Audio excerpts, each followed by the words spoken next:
All right, sorry everybody, I was muted. Welcome to the live stream. Sorry for the awkward start, or the not so normal start to the live stream today. If you're a part of our community, then you are kind of in the know about something that we've been working on behind the scenes for everybody. This car was built by us. Well, a certain member of our community, his name is Time Flies. He is the one that was responsible for building 99% of this car, and it is going to be a free release to our community. So if you would like to use this car for yourself in any events or anything of the matter, then please head over to Discord and download it for yourself. It will be available to download after today's event. And this is just like a quick little demo showcase video of the car before it gets released. Like I said, will be available to download for everybody for themselves, unencrypted, free to use for all drivers afterwards. I have in chat with me the guy that built the car, Time Flies, and the pilot that will be driving it today, Randall and Time. Time built the car, Randall is the pilot. How are you guys doing today? I am doing good.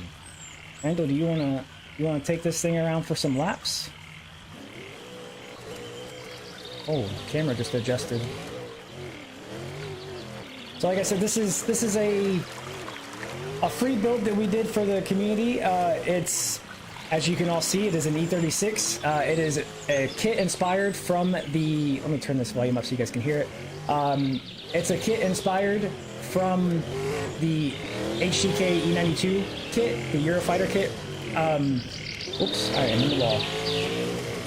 But yeah, it's a kind of a one-off car. It's a kind of a rare build. It was actually inspired by the guy driving it now, Randall. He was the kind of the mind behind it. He thought putting this kit on an E36 would be really cool, and I agree. I think it's very cool indeed.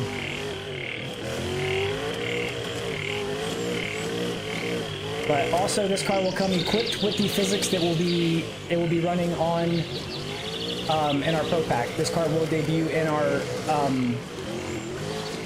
Pro Spec pack when it gets updated, and like I said, the physics that are on the car will be what are equipped on it for our series. So we hope you guys like it, and like I said, it will be released today for everybody to enjoy. Be sure you guys let us know what you think about it.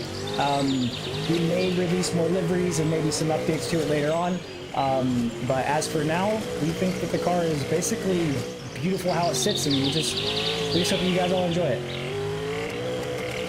Like I said, sorry for the awkward start to the live stream today. We are doing a competition directly after this. We just wanted to kind of showcase this car for a few minutes before we get going. But yeah, that is the HGK E36, Eurofighter E36.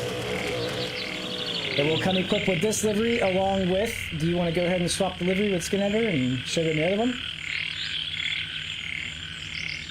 It will come equipped with this livery along with another one, and possibly a third, but the third one will be kind of an update.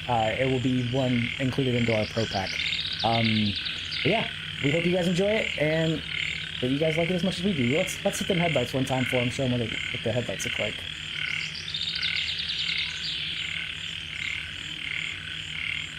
Oh, okay. All right, well, no headlights then. But anyways, that is the HGK E36. We hope you guys like it. And that will conclude the showcase for this. Sorry if this was weird. But yeah, we're going to go ahead and kick it over to a quick commercial break while we all get situated for the event that's happening right now. And we will be joining you guys back very shortly. Thank you.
welcome everybody to the live stream. My name is Shift Happens. I am joined today with Cupcake, and we are at GRS Bihoku for today's competition, Bihoku Highlands Circuit.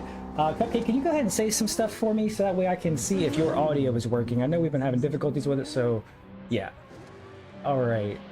One second. It's actually not picking up your audio. I see why. Okay. All right, we should be good to go now. Sorry for that, everybody. I noticed that during, well, it was brought to my attention during the showcase for the E36, so just wanted to get that situated. But yeah, welcome Cupcake to the live stream. Thank you for joining me and the judging or the commentators booth today. How are you feeling about today's competition? I'm pretty excited. We do have a little bit of a low roster, which is kind of sad, but it is what it is. It is sim drifting. I'm pretty excited overall, to be honest with you. I love the street pack. Well, now our Pro-Am pack, and I like the fact that the drivers are really enjoying them. I got a really awesome comment about the S15 earlier this week, and it was exciting to hear that, that feedback for the work that I know that the staff has been putting into these vehicles. So I'm excited to do it. This track is a lot of fun. This is one of the first tracks that I remember driving with ADL, and it was a very difficult track then, and it still is now because it's got very interesting technicalities. So. It indeed does. This track is one that does not appear to be very tricky or intimidating or anything of the sort, so you kind of tackle it head on, given that, like I said, it doesn't appear to be a very tricky track at all. But once you do a couple laps, you realize that it is very tricky, especially entering right here. This is one of the most unique entries ever on a competition track. You initiate right on an inside clip and immediately transition to a hard flick to an outside zone, and it's just, I don't even know how to describe it. It's one of the coolest, most aggressive entries in all of drifting, whether it be sim or IRL. And it's just, it's awesome. It's a great track. We always love coming back to Bihoku. This is our second competition on this track, so definitely excited to be back again. And I'm sure that all the drivers are as well. We know during the practice and everything, the drivers are really talking about how much they enjoyed the track and all that. So definitely looking forward to the battles today, but it does look like we are going and getting started, I think. We got our first battle at the line. Let me go ahead and get the track cameras up. Make sure we are locked in on the right individual here. Should be a very good battle. We'll see how everyone does overall. Just so everyone's aware, this entry into the first part of the track, everyone's doing 30 to 35 miles an hour, and then enter right on in. We have the RX-7 out in front, laying down a pretty decent run, missed entirely of outer zone 2. Got an inner clip 1, or 2 I mean, and inner clip 3 pretty decent. Going into the wall, looking pretty good. I mean, that big miss on outer zone 2 is definitely going to hurt him overall. I am pulling double duty today, so I am being a little bit of a judge and a little bit of a commentator, which is going to be exciting for everyone else to see. They're going to flip it around, and we're going to pull up the S15 in the lead.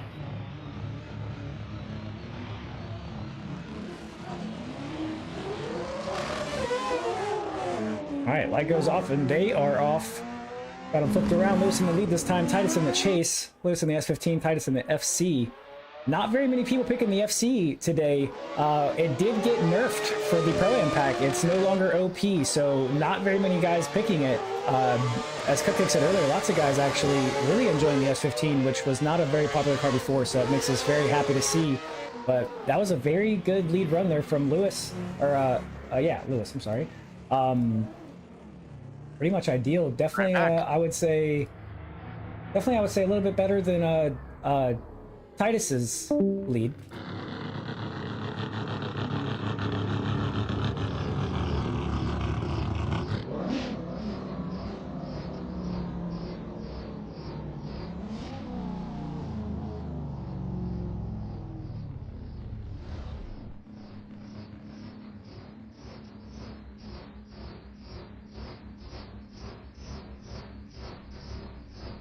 All right, let's play one more time for you guys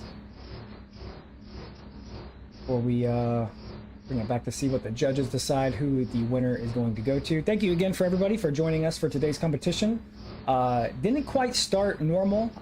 Started a little bit odd, I would say. It kind of took us for a loop, I would say. Didn't take our normal steps to start the event today, so kind of like out of sync, out of rhythm a little bit here, but we'll get back into it. We'll get back on page and on track and everything like that. So one thing I wanted to show, we will show after we get the call from the judges here, is the line map, just so you guys can have a visual reference of what the drivers are expected to do during their runs. So we'll go ahead and get, like I said, get that thrown up here after we get a call from the judges.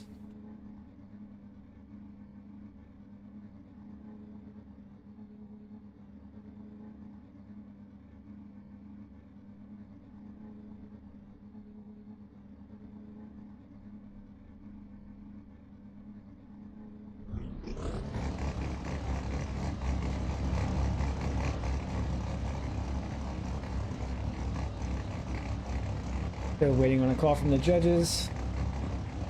It definitely appeared as though Lewis had a much better lead. Well, I'm not gonna say much better. He just filled outer zone 2, whereas Titus did not. But aside from that, Titus's lead wasn't bad.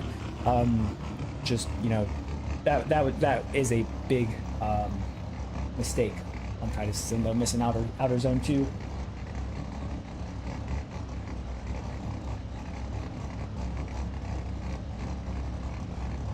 All right, and there we have it. Lewis and Otto will get the win and move on.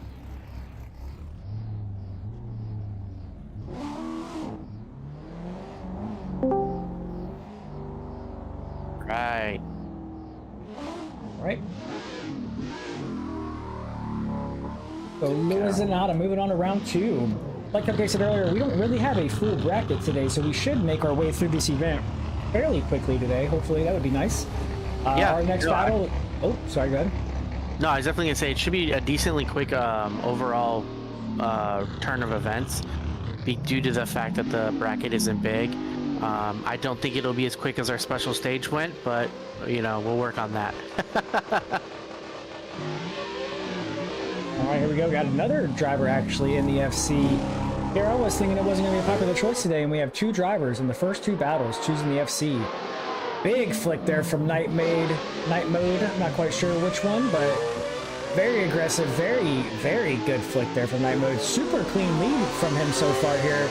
Titus got a little bit choked up on the entry there, causing himself to lose drift. Maybe not quite sure if Night Mode was going to hold that, but he indeed did.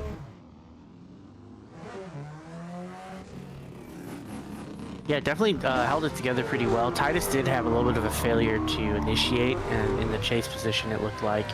So we'll see how he does out in you know, clean air out in front of him and nobody in his way. Right, and here we go. They are flipped around. Titus is off. Nightmade in the chase. Titus in the 350Z. One of the cars that went heavily on the update, or got updated heavily on the last update, was the 350Z, so definitely happy to see guys choosing that car. We were able to get that, you know, back to being a choice that people want to drive. So we know lots of guys enjoy the 350Z, and being able to have it available for them again. Definitely got my work cut out for this one. Yes, the judges definitely do have their work cut out. Yeah, like I was saying, definitely happy to see guys choosing the 350 and the events now. Like I said, it wasn't a very popular car choice before, because it just drove kind of with the V8 and the transmission that we had in it. It was just a little too boggy for people. They just didn't really enjoy the bogginess of it. So now that we've updated it to have a better transmission and power band, it's nice to see people driving it again. But yeah, we're doing those last battles there. Definitely big mistake there from Titus when he was in the chase, but great lead nonetheless. Very good lead from Titus. And Nightmade definitely with a really killer lead, but his chase, same as Titus, left a little bit to be desired there. So definitely got to see what the judges say about this ruling here. Let's go ahead, while we wait, let's go ahead and get that line map shown. So this is like what we were saying, what the drivers are expected. This is what they're shown to go by for their runs for practice and such. So as you can see, through the cone section, there is a 30 to 35 mile an hour speed limit, meaning they need to be between those miles an hour. As you can see, it's a huge flick to that inside clip to a heavy decel handbrake area where they need to be back on power before they exit that first outside zone. Stay nice and wide and smooth to outer zone 2, and then same thing in the inside clip 1 and 2. Stay nice and smooth and be as wide as you can, but also maintain the track limits, of course. And then after you hit inside clip 2, you kind of want to float out to that track edge. It will help you set up for outside zone 3 really, really, really nicely. So that is kind of in a nutshell what the drivers are expected to do for their battles today.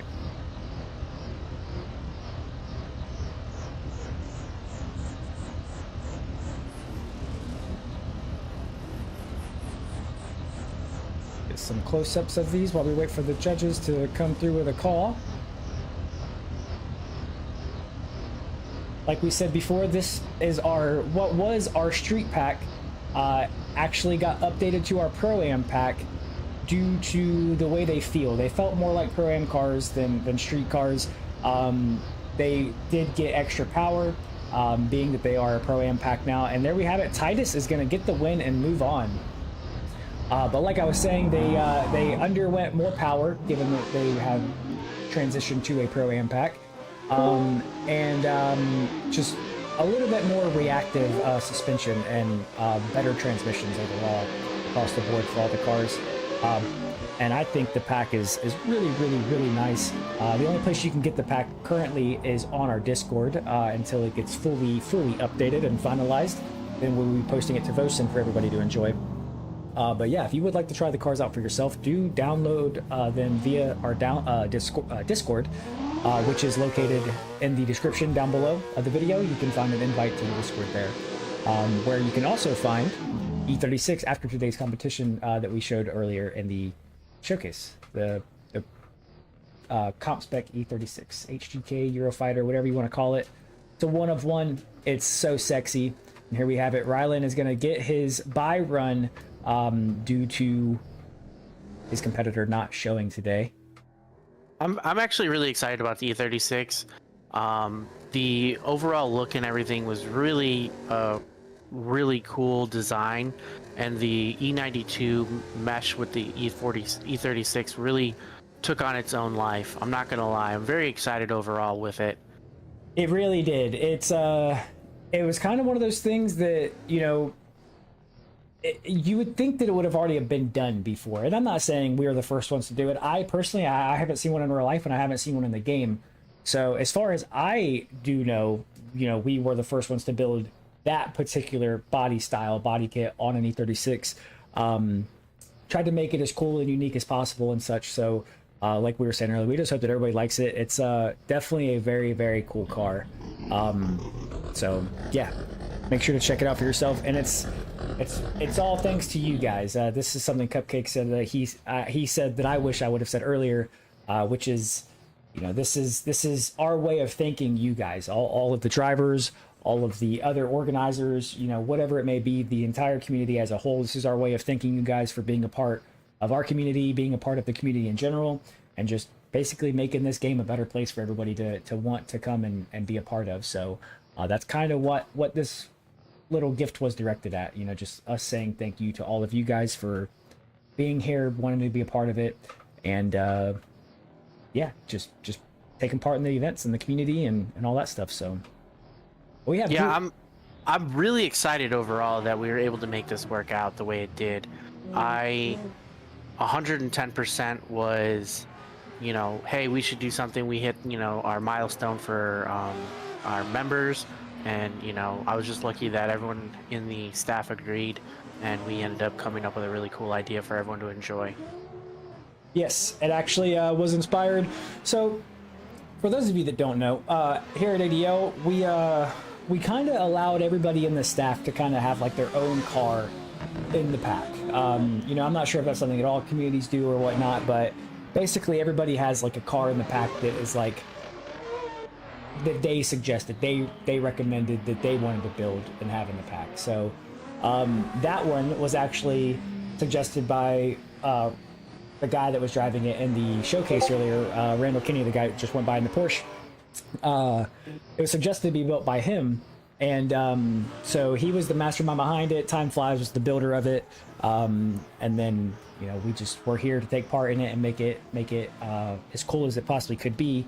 Built some hype around it and such. So definitely, I don't know. I don't want to talk about it too much, but it's one of those things that's just it's really cool. We've been looking forward to getting this thing released to everybody for a while now, and it's very cool to actually see it coming to fruition. So. No, absolutely. Yay to a couple people running the RDC livery on the 1M. Yay. Yeah, there is some guys running the Revolution Drift Club livery. We should realistically get those liveries for every car in the Pro Impact. I was going to make a comment to Major to make a livery for Revolution Drift Club for every car in the pack. That would be pretty cool. All right, well, it looks like the drivers have approximately 2 more minutes of practice. Let's go ahead and do this while we get some. Oh, I was going to give you guys some drone camera footage, but it appears as though my drone camera does not want to cooperate with me. Do I have to be in free cam? Oh, there we go. Okay. All right. Well, while we go through the last couple of minutes of practice, let's go ahead and get some flybys with these guys. The next one that comes to the line, here we go. We'll get an on board with Dan Paul. We will have Rooster chasing him. RDC Bridger.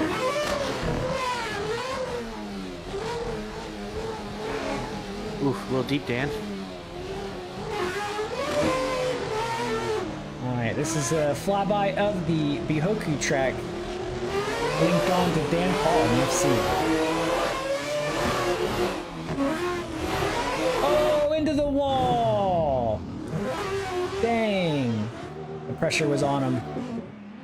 Hey, it's real, let me tell you. You get going and, it may be a sim, but the pressure and the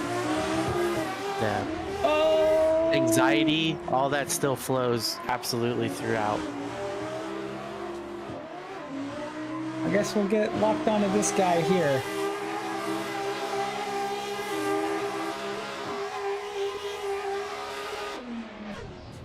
Man, alright. Drone camera is not my thing. Good thing we are about to get the battles underway for Group B here. Sorry if that made anybody disoriented watching that. I do apologize. Empty said those liveries were fun to make. Empty would be Bridger, correct? I believe so, yes. All right, well, we got our next battle coming to the line. We got Diaz against Scranners, aka Dan Paul. Let's see if Dan Paul can keep it out of the wall like he did in his practice lap just now. Here we go. And it was. The drivers are off. Diaz in the lead, Dan Paul in the chase. Diaz only driver in the 400Z today. We'll see what he can do as they are off. They make their way down the run-up. Diaz initiates. Dan Paul all over his door. Diaz nice and smooth, utilizing the rumble strips there to his advantage. Cutting that inside clip a little bit. Dan Paul cutting it as well to keep that proximity.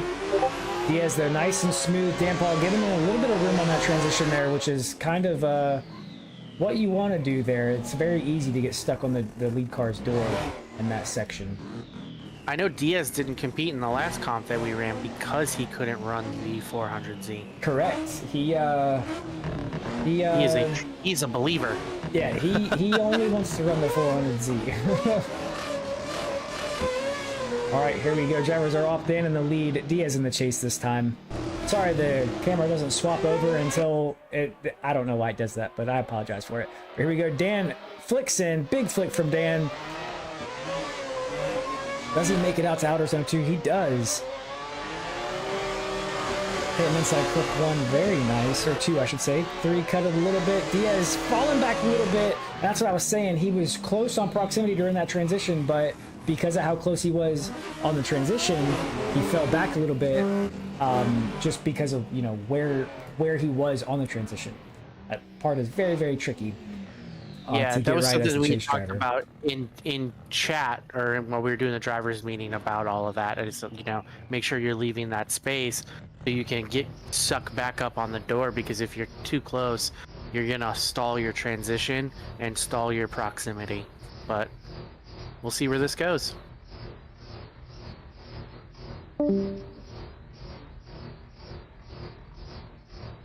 Right. Definitely a good battle, though, I would say. Both drivers had their parts where they were really good.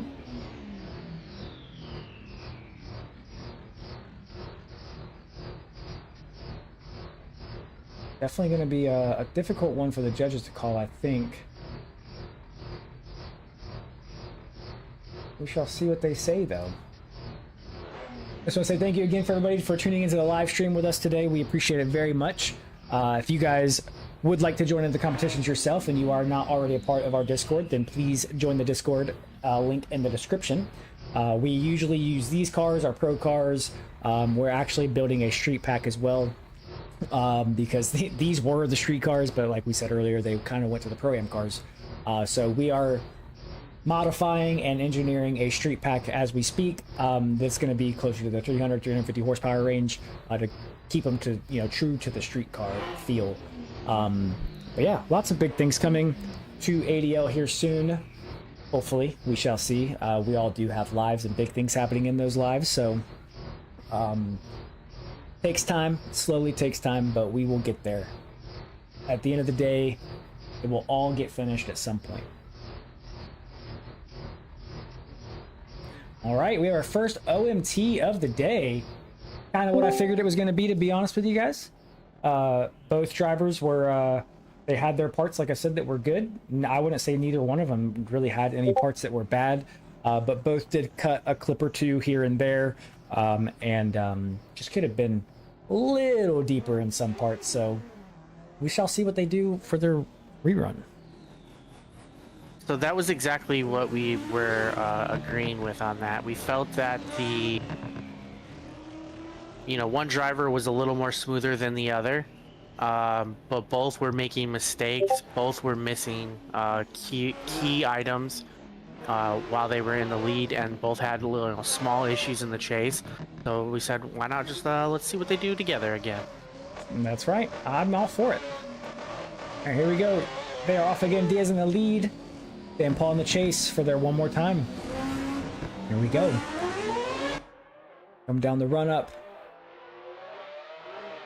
Diaz with a big flick and Dan all over his door. Dan having to make a little correction there to avoid from going into Diaz's door. Diaz cutting that inner clip a little bit. Dan cutting it pretty hard. Let's see if Dan can suck back up on his door here. Oh, both looking like they might have scrubbed the wall. That was kind of hot. He said.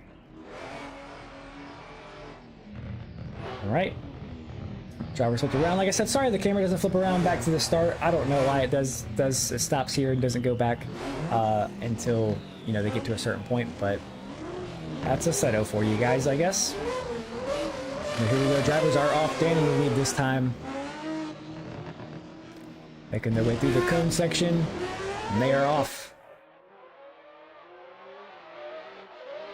Kind of a modest flick, I would say, there from Dan compared to the last one. Diaz staying right there with him, keeping that safe proximity that we like to talk about. That safe and competitive proximity. Dan with a very smooth lead here so far. Putting that car exactly where Nisi and Diaz tucking it right up on his door across the line. Very impressive stuff. That's hard to do on this track. Very hard to do on this track. Definitely did not want to leave it in the judges' hands again, that's for sure. He did not. He said, here we go. I got you guys. Bet. He really did. All right. Sorry for having this up on the stream right now, guys. I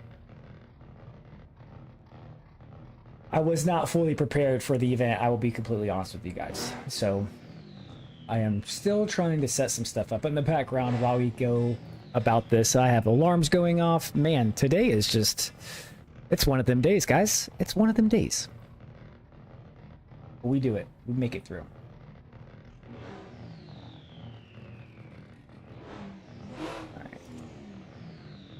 That is good now.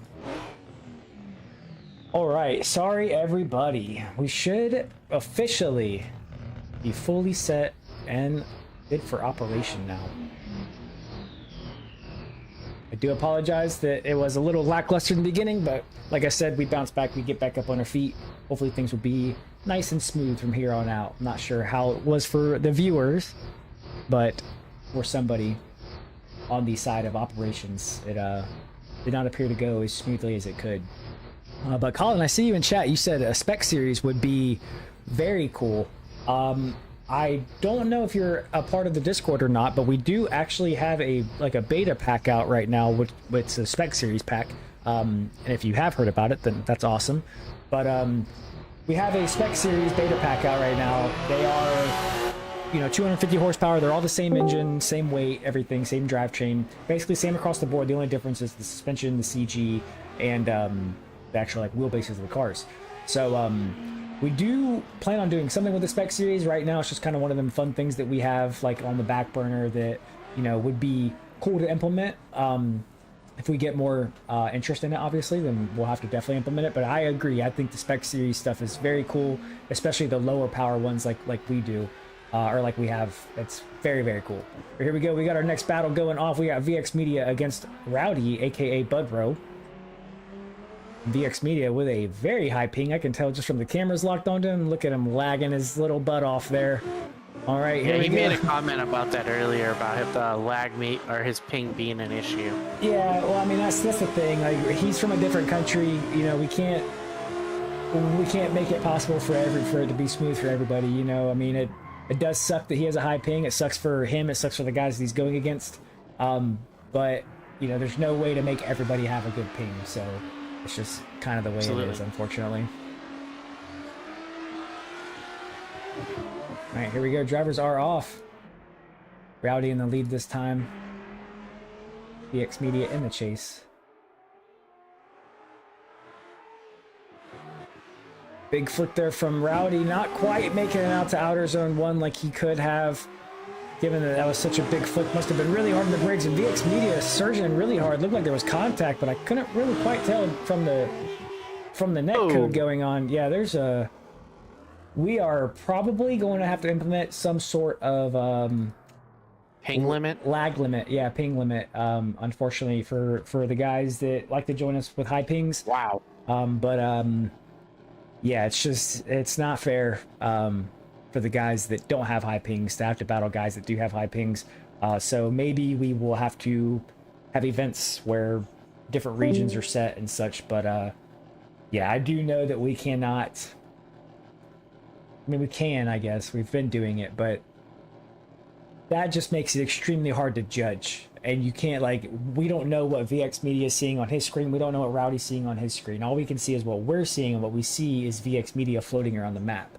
So, it's just, it makes it hard to judge and tricky to judge because, say, VX Media is literally skipping around on Rowdy's screen and Rowdy is not, basically doesn't have anywhere to go. He doesn't know what to do because he doesn't know where the guy's going to be at. He doesn't want to mess himself up in the process. So, it's a very touchy subject. It's a hard one to call, but that's unfortunately how it's going to have to be from now on, especially if the ping is going to be a problem like it is. Like I said, you can't judge somebody if they're just floating around the map.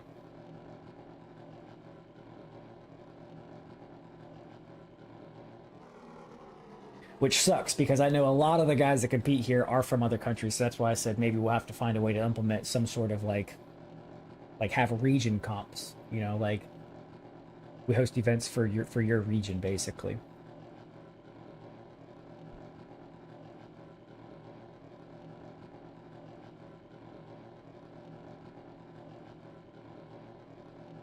All right, we're still waiting for judges to get back with a call on this one for us. Our next battle is going to be Randall Kinney against Rooster. Rooster, longtime member of ADL. Happy to see him back in the competitions again. He's one of them competitors that just likes to kind of float around, hop around every now and then. All right, right, and there we have it. VX Media is going to get the win. Just to clarify, Diaz did get the win last battle, right? Yes. All right, I just wanted to clarify. I had forgot to change it on my end. So we've got someone in that is a ADL staff, and we have a. I want to have a conversation about that later as well. All right, here we go. Drivers are off. Randall Kinney in the lead. Rooster in the chase. Randall in that Porsche 718. Rooster in the 1M. Both cars kind of on the quieter side here. Oh, Rooster with a straightening. Just losing grip. Maybe he has too much grip out into that car and just making it really. Woo, I thought he was gonna rocket to his door there. That was very interesting. Yeah, these so I will say that, you know, these Rooster hasn't been around you know, the competitions in some time now. Hasn't driven the Pro-Am cars yet. So these cars do take a little bit adjusting, you know, to get used to them, because you go into it with the mindset of it's a street car, but they don't feel like street cars. They feel like slightly slower pro cars, and maybe not even slightly slower pro cars. I would argue that you could probably keep up with a pro car in these at certain tracks, but it's definitely a different feeling than a street car or a pro car. But I think a lot of guys come into it with the mindset of it's a street car, which ultimately just ends up being a hindrance to them. So no, I agree. It's definitely, you can tell that Rooster definitely had probably a tune from the street car and tried to bring it over here, and it kind of struggled. He struggled to get something good. Yeah, that's kind of how it seemed, as though you know, before the update he probably tried them and you know, had a tune for him, and then just wasn't able to get one dialed before the event today. Well, we will wait to see what the judges say about that last battle. There's definitely some interesting bits, I would say, about the runs. Wouldn't be surprised to see it one more time here, to be honest with you. Well, I don't know. That might have been a wrong statement. There might not be a one more time. Very high chance there's not going to be one more time.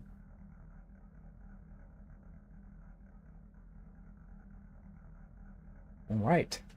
Now we wait for the judges.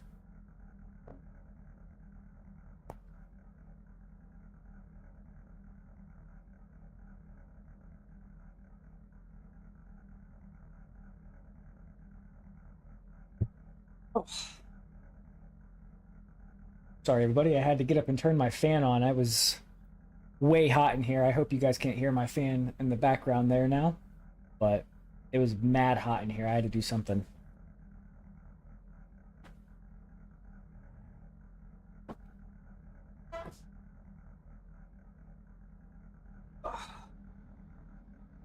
All right. We're waiting for the judges to get back with us on a call. And there we have it. Randall gets the win. Yeah. So there was definitely some talk about the possibility that the Porsche Randall could have been going a little bit slower than the rest of the field. So that was a little more of a needing to go through and dissect that run. No worries. But that, everybody, will conclude our round one. Wow. Top 32. Well, not quite top 32 because we did not have 32 drivers show up. But what I mean is we are moving on to round two, our top 16, which we do have a full top 16. And right now we are having the first 8 drivers, Group A, join in from the top 16 to go ahead and join in. They're going to get a couple laps of practice, and then they are going to go ahead and get sent for their battles. But I just want to say thank you to everybody joining us today. It means a lot. Sorry the live stream is probably not up to par with the rest of them, but you know, it's just one of those events today where it seemed like it can't get ahead. I don't know. I hate to talk down on my own stream, but yeah, it kind of feels like that. I hope it's okay for you guys, because I'm a little ball of nerves over here thinking that it's going extremely bad. So just hope that it's enjoyable for you guys watching. We don't really have any commercials prepared for this event either, so yeah, there's lots of stuff that we did not get set up and prepared for the event today. So I do apologize. We will get better though.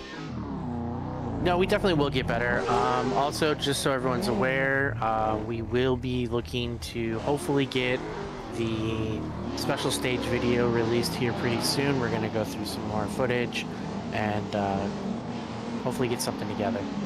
Yes, for those of you that joined us for the special stage event, which is our Team Tandem events, we do have all the video footage from that event. We will be, putting all of it into an edit for the YouTube to release as like kind of a video in the final bout style. That's kind of our idea behind it. Make it just like a really cool edit for the YouTube for everybody to go back and watch and stuff like that. And then maybe sometime in the future we will try to implement some sort of live stream for the Team Tandem events, but currently the only thing we see happening with them is just some really cool edits made from the replays basically. So yeah, there's a lot of constraints that we're faced with the live streaming that type of event at the moment, and a lot of it has to do with lag and so forth, because the ideal behind it is to have other people from other countries participate as well.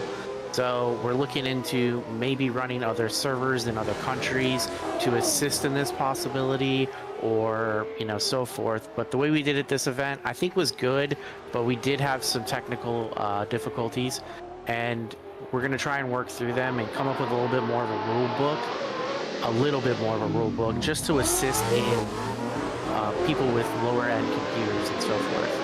Correct. Yes, there was quite a big issue with lag and stuff like that for the event.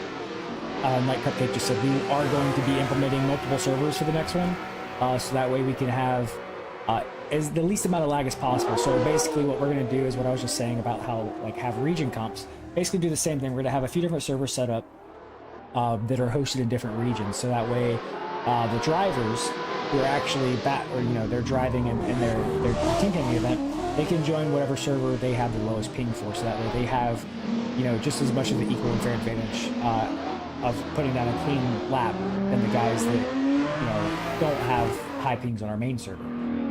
So that's something we're going to implement for our next one. As well as, we did have quite a few teams show up, which was amazing. We love that. It was very, very, very cool to see, the amount of teams show up as they did.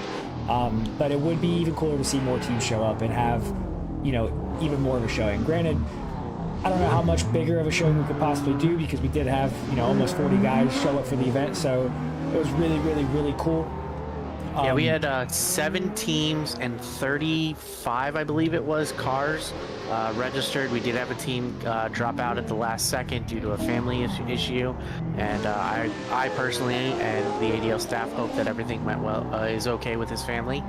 But overall, I think the event was a really good success, and it was exciting to see the different styles of each team as well, which was exactly what the idea behind all of it was.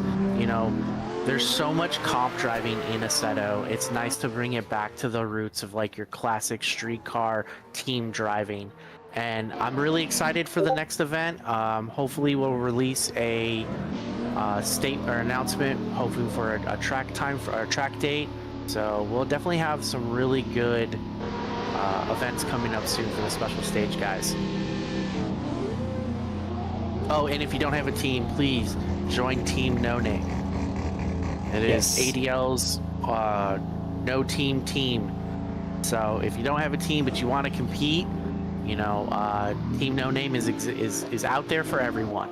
So that is exactly correct. We do have a team called Team No Team that it was specifically designed for these Team Tandem. Team No Team. Sorry. Yeah, that was designed specifically for these events, for drivers that would like to join in the Team Tandem events but just don't have a team. So like Cupcake said, go ahead and join Team No Team, and we have banners and such made for that everything. So like he said, join Team No Team, get involved. Even if you're not on a team, you don't have to be. We got you covered. So here we go. We got our first battle of top 16 underway. We got Miles Skids against Lewis Sonata. Miles Skids in that 1M, the Revolution Drift Club 1M, and Lewis Sonata in that S15. And that was a really good battle, even though we talked over the whole thing about We nothing, really did. about nothing involving that battle at all. It was still very good nonetheless.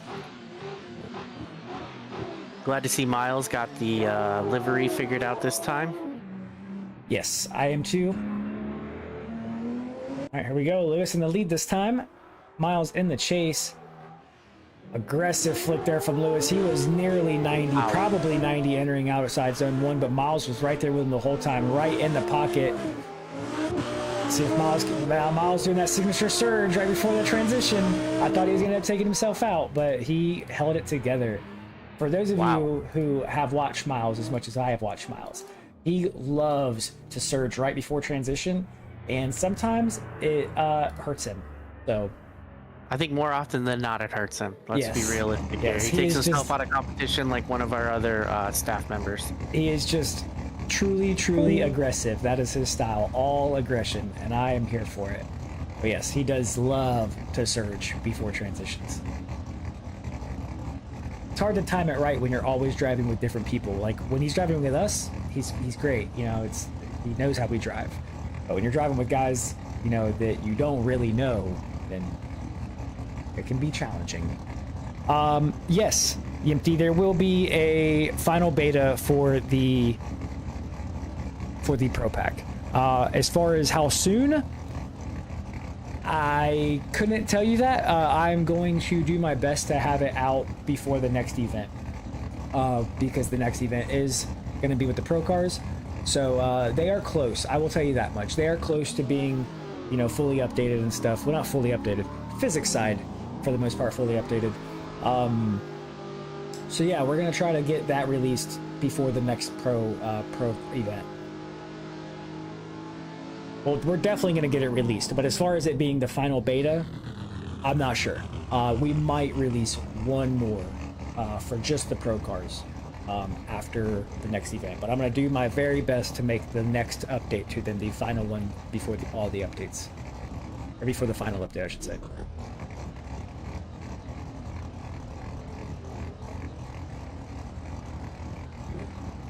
All right, we are still waiting for the judges to get back with a call for us. So while we wait, I would like to give a shout out to all of our sponsors. You guys see them scrolling down the left-hand corner of the screen there. You got Slush, you got ATDT, RDC Revolution Drift Club, which Miles Skids and my co-commentator today are a part of. Cupcake, actually the founder of RDC.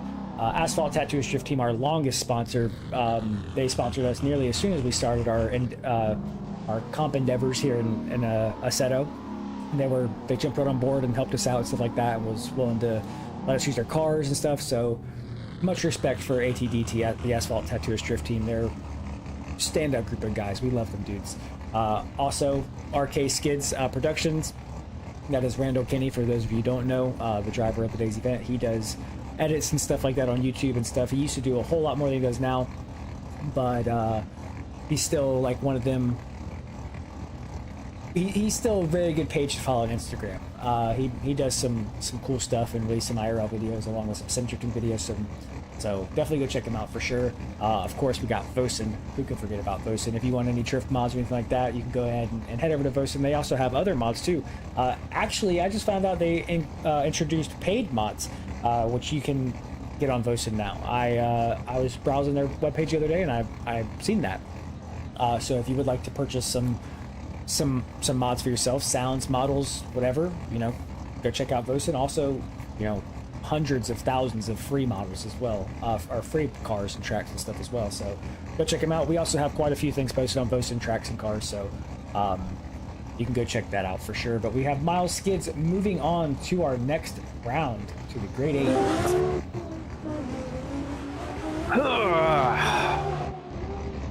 But also a couple more final shout outs. We have Team Pure, which is actually my drift team, well, our ADL's very own drift team, founded by one of the admins, the staff here at ADL, two of them actually, I guess I should say, Major and Time Flies. But also, finally, the last two, we got Sleight of Hand Drift Team. They are a real-life drift team as well as a sim drift team. They're really good dudes, fun to be around, good drivers, good vibe. Definitely go hang out with them, check them out, stuff like that. And then Pods Mods, who creates a bunch of mods and cars and tracks and just all sorts of stuff. Definitely go check him out as well. But we got our next battle underway right now. We got Darren in the 350Z out in front, and chasing him down is Tony in the E36. Tony with a almost oversteer there. Looks like he has that E36 set up really soft, but Darren, really good lead there from Darren. I would say he did have a maybe slowed down a little more than I'd like to see on the first part of the track, but still very smooth nonetheless. Kept his momentum up decently well. Here we go. We got to flip around. Tony in the lead now. Here we go. There, going down the run up, and Tony flicks in. Darren's there in the pocket. Darren coming in high, overcooking it, and I'm not sure what happened there. If that was fault purely on the chase car, or if maybe the lead car did something as well to kind of help I'm gonna have to go back into replay on that one. I have an idea what the issue was. So we'll watch the replay here on our side and see what happened. It appeared as though, I don't know, actually. It was very hard to tell. Looked like maybe Darren just didn't want to get gapped in the run-up and relied maybe on his brakes a little bit too much, but I'm trying to see exactly where Tony got back on power at. If Tony got back on power while he was inside that zone, then I don't see it being any fault of his own. But if he wasn't on power inside of that zone, then maybe. But in the same sense, Darren was coming in very hot. So, I'm not quite sure. That's going to be a tricky one to call, I think. Chat, let us know what you guys think.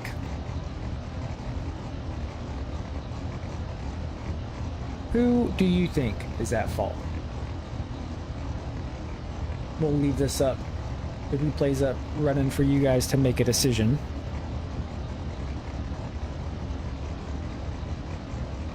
It's one of them ones that's very hard to tell because the contact happened exactly where the lead car should be getting back on power. So I'd say the winner will win. Yeah, that's a good observation, I would say.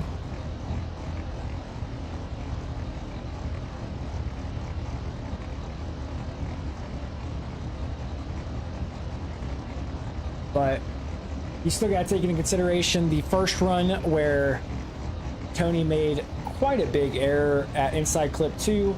Looked like he was kind of just going to oversteer. He was able to pull out of it and get back at drift, fairly decently. So maybe not too much of a point deduction, but definitely a mistake from Tony in the first run. Whereas Darren didn't really see any mistakes. Like I said, the only thing I could knock him for would be it did appear as though he slowed maybe more than the average person, but that could just come down to tune. He just has it tuned differently than other guys. So, yeah, it's gonna be a tricky one. Tony didn't fire off in time.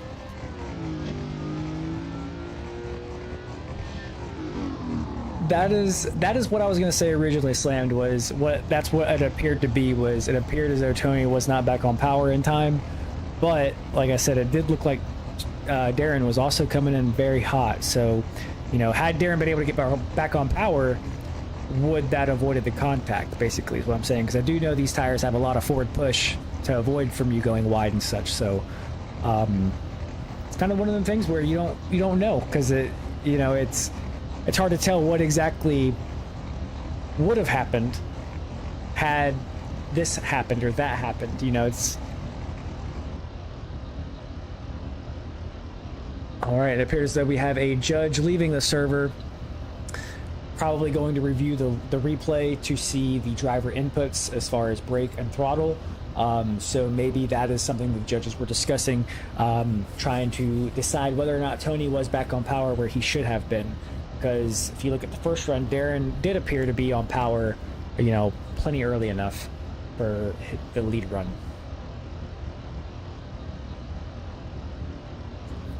But still, nonetheless, like I said, tricky call to make. Tricky call to make.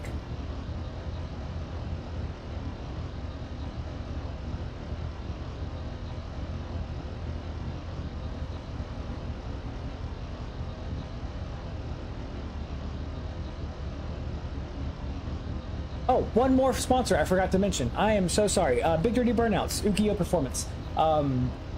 They are, I don't even know. They're awesome dudes. They are always a vibe when they're in chat with us.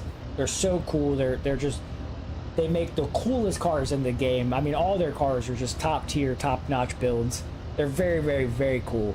And they always host, you know, just these bang up events, Matsuris and stuff like that. They're based around like the street stuff. They don't do any pro stuff that I know of, at least.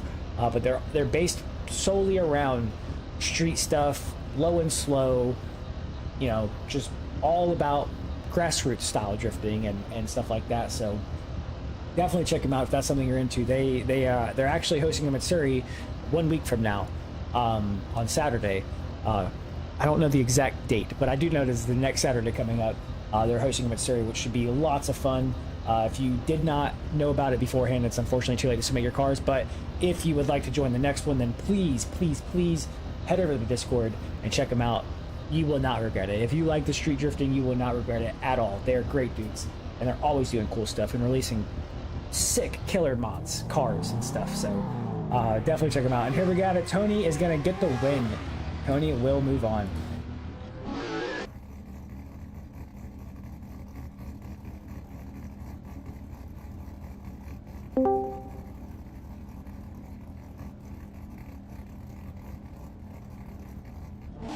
All right. Miles got the last one, right? Yes. He actually just messaged me. Yep. I don't know if I'm forgetting to click OK or something, but the last two battles I forgot to change the names over. I don't know if I'm forgetting to like click the last button I need to click or what, but I don't know. Yeah, we had to see whose fault that was, and the fault was deemed on the 350Z. yeah, that's kind of what I figured. So like after watching the replays, I agreed, but at first glance, it did look like the E36 was going too fast and did not, like, because the way he initiated for Interclip 1, it looked like he didn't do something right, and the 350Z was trying to make up base or something. It looked really weird, and I was like, ooh, I might have to, that's going to take some looking, but we went into the replay live in the server and double checked everything. Yeah, that's kind of what I figured was going to happen when I seen the judge leave the server. Or one of our judges leave the server. That's kind of how I assumed. Oh, he crashed. Oh, okay. Well, anyway, we got our next battle underway. We got Cook in the lead, E30 Cook in the lead, Titus stripped in the chase. Oh, Titus looked like he was going for the pass almost, but Cook able to keep it on track. He did go a little wide, I would say, and a little bit of a checkup, but not too bad at all. Titus was also kind of far inside as well, so just maybe a combination. Credit where credit's due, though. Like the fact that Titus was able to maintain the brake pressure and stay out of his door is impressive in its own right. It is. It is. It's once you fall inside of the lead car, as much as Titus just did, it's very easy to lose drift and you know, just straighten up. So yeah, mega props to them for holding it together. Here we go, big flick from Titus. That 350 is just straight eating today. I am really happy to see drivers picking it for today's competition and driving it as well as they are. Darren driving it really well, Titus driving it really well. Wow, that was a pretty textbook looking run if you asked me. That was indeed a very, very impressive lead run there. We will see what the judges say when they deliberate on a call.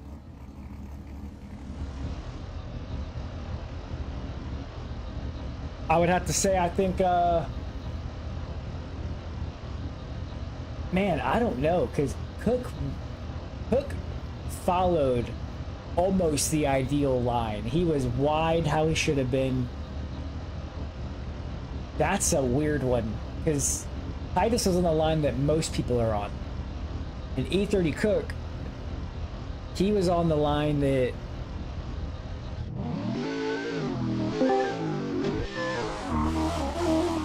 yeah, he did go a little wide, actually, now looking back at it.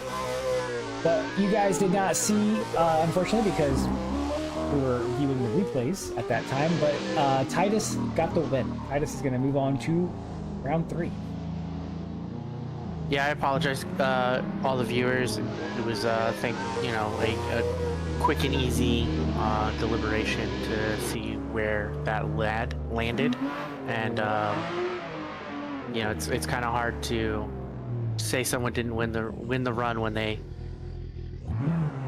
were paying enough attention to watch for someone else's mistakes, not hit them, and then when they went to their lead run, just run down some fire. So I can agree. All right, we got our next battle off the line, our last battle of Group A. We got Evanas in that 180SX against Rylan in the E46. E46 happens to be my favorite car in the Pro-Am pack. If you download the pack for yourself, try that car out. Here we go, Evanas flicking it in way hard, going all the way out to the track edge, but Rylan right there with him did not get deterred from his line at all. Was able to keep himself composed and stay right in his pocket. Evanas with a pretty solid lead run there. I would say he just did the same thing that E30 Cook did on the last run, where he just really went wide on that initiation after outside zone 1. It really could be a mixture of the amount of speed someone's running, though, too. It could be. So when they're entering in, you know, they're going just a little bit too hot, and they end up just holding that super deep zone. And when I say that, someone else does the same thing. Yeah, well, I mean, that is kind of... That's a clean line, though. If you can hit that line without slowing down, keeping the momentum, without going wide, you know, all the stuff that could happen, that would be the ideal line to run through there. But the chances of doing it without, you know, having to make any corrections or slow down or, you know, whatever is very difficult. So...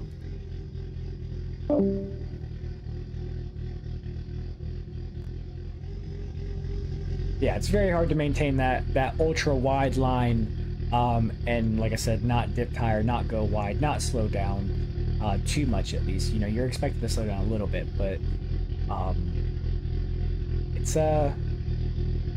definitely a cool line. Like it's appealing to the eye for sure to see an initiation like that.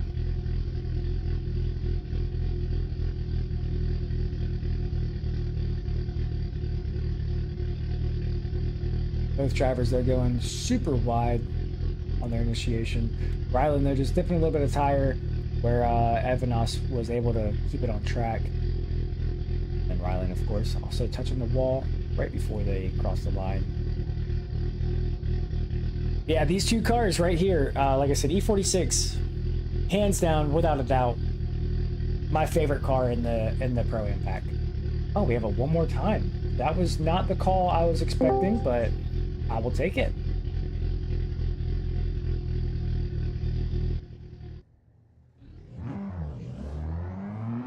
Yeah, I felt that, well, not only I, but all three judges came to an agreement that there was a little bit of mistakes on both drivers that ended up leading to this. So.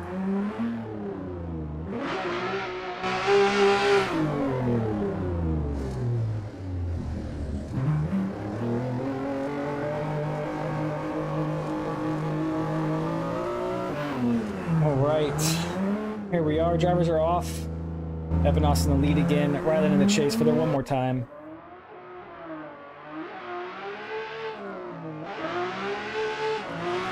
Evanas flicked in, not quite going as wide as he did the first time, playing a little safe this time around. Very smooth lead line here from Evanas so far. Rylan doing that surge right before that transition like a lot of guys do, and that just chokes him up right there. It is the wrong place to surge, unfortunately.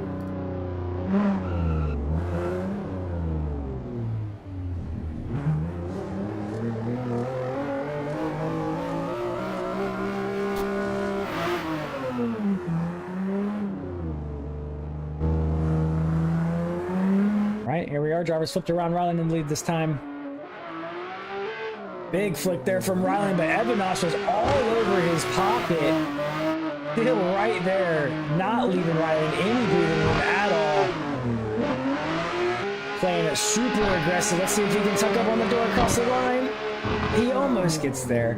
Wow, impressive initiation there from Edvinas. Great stuff. Yay me!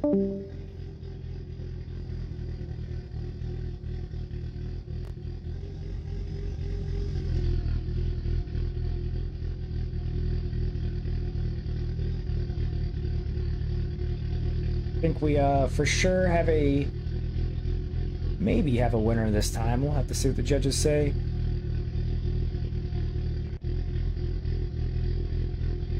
I know that I definitely have a winner in my head. Fun fact, was actually the person I had picked last time as well. So we will see what the judges say. Reviewing the replays, seems as though both drivers were really on it though. The only mistake I see from Rylan was, you know, him on that last transition, just kind of choking himself up, not letting him, you know, giving himself the room he needed to be able to surge back up on the door for that last transition. So he stole my surge strat. It's a good strat.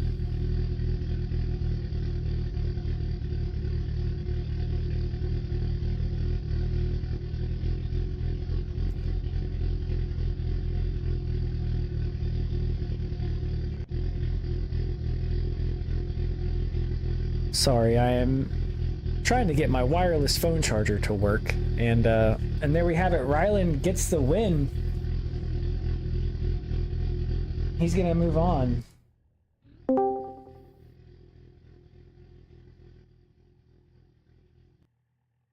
And that's gonna do it for Group A. We're gonna have Group B come in here now. And while we let them come in here and do their practice laps, we're going to go ahead and send you guys to a commercial break. We were going to go to one before when we went to top 16, but unfortunately we didn't. We were talking. But we're going to go ahead and go to a quick one now while we let the drivers for the remainder of top 16 join in, get a couple laps of practice, and then allow us to get drinks and use the restroom and such. So we'll be right back. Thank you guys again for joining us, and we will see you soon. A couple minutes.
welcome back to the live stream, everybody.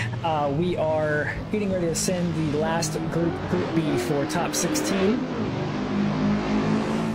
Our Group B consists of Havoc, Diaz, Slammed, Drake Burke, Chom, VX Media, Hassan Selick, and Randall Kinney.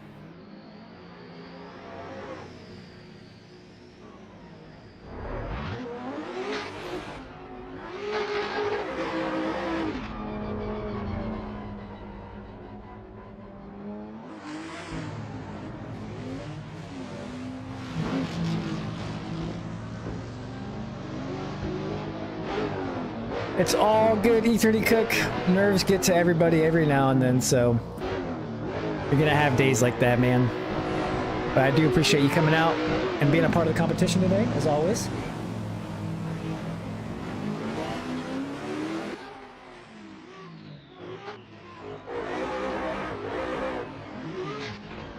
Miles, he stole my surge strat. Yeah. Yup, Miles' signature move there. I'm surprised that, well, at least for me, I don't have the livery for Slammed. Yeah, I don't have it either. I don't know. I have it downloaded. Yeah, I do as well. I don't know if he's just rocking the all black livery, because I do know that there is an all black one on that car as well. But yeah, I do know he submitted one. So I was kind of curious about the same thing. You can yell at him real quick.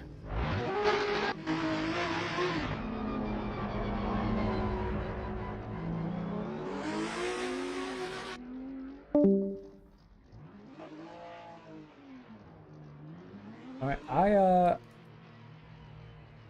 think we're getting ready to get the drivers underway for the remainder of top 16.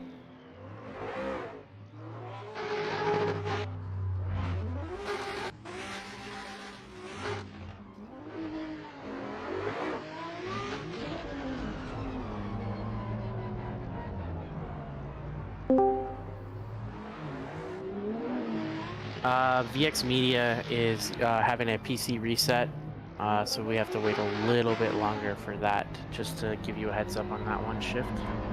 All right. So we are waiting for a driver to get into the server. He's having to reset his PC.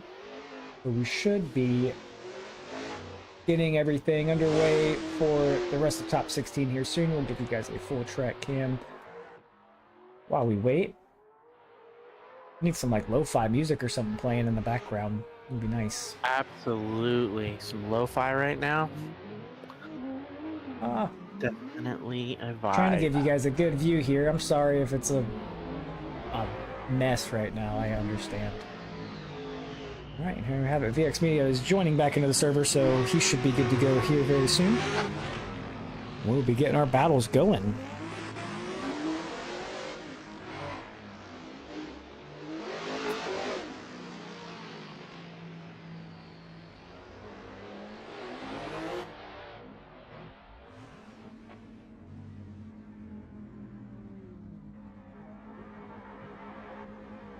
All right, I think we are getting ready to get him going. Our first battle will be Havoc against Diaz.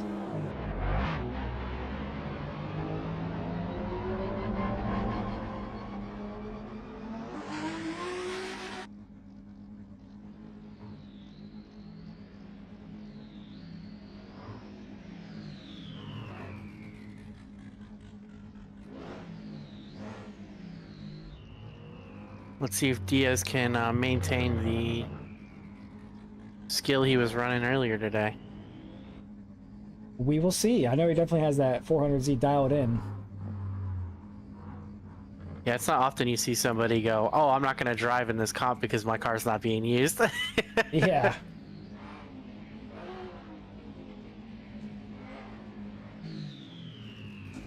All right.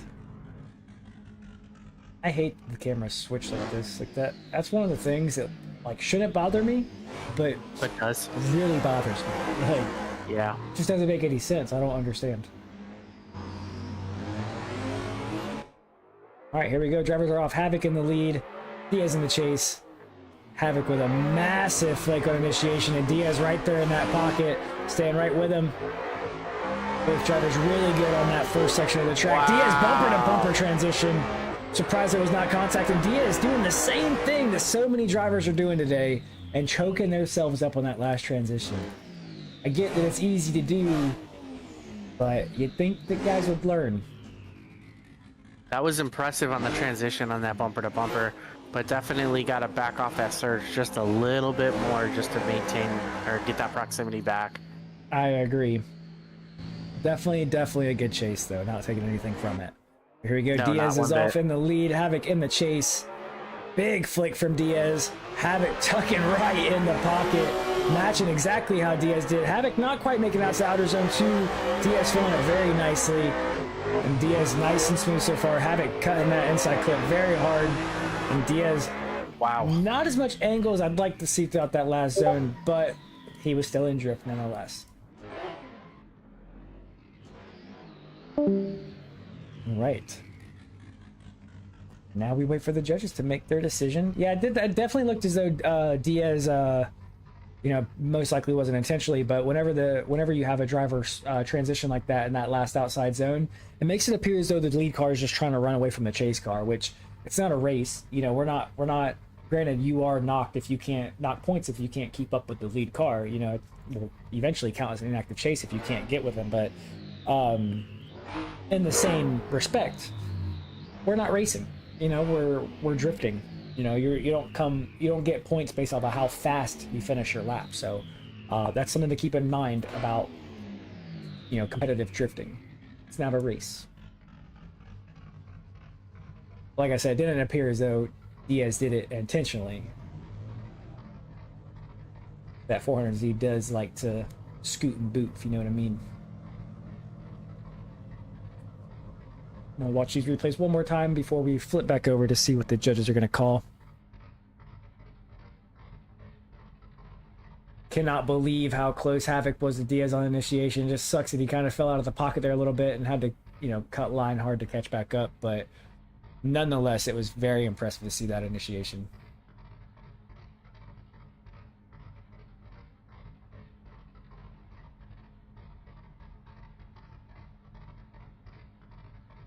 All right, there we have it. Diaz is going to get the win and move on. Our next battle is going to be slammed against Drake Burke. This, I'm not going to say it, actually. I'm not going to say anything. We'll see. We will see. All I'm going to say, 2 custom liveries. That's cool. Yes. What does that say on his card? Reap your bounty? Oh, that's right. He's got that whole, Western theme going on. Yeah. Desperado theme. Here we go. We got slammed in the lead. We got Drake in the chase. This should be a battle here. This should be a good battle. That's all I'm going to say. I hope it's a good battle. Well, we're going to learn today.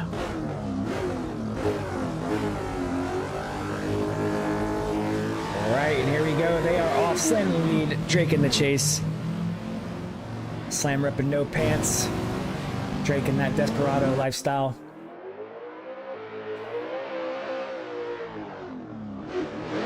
All right, very smooth entry there from Slammed. Not quite as aggressive as we've seen from him all practice long. He definitely dialed it back a little bit for the competition, which we respect. He's definitely trying to put on the best possible show he can. And wow, that was definitely a basically fundamental lead. About as fundamental as you can get. Very clean. All right, here we go. They are flipped around, waiting for that light to go green again. All right, they're off. See what Drake can do in the lead in that RTR. And Slam hold himself together in the chase. We shall see. Both drivers flick in hard. Slammed all over the door of Drake. Slam falls off a little bit. Drake filling out outside zone 1 really well. Clipping inside, cutting that inside clip a little bit. Slam cut inner clip 2. Slam giving it a little tap across the line. I don't think he necessarily messed him up or anything. It was across the line, but wow. He definitely took a lot of angle out to make that happen. Oh, for sure.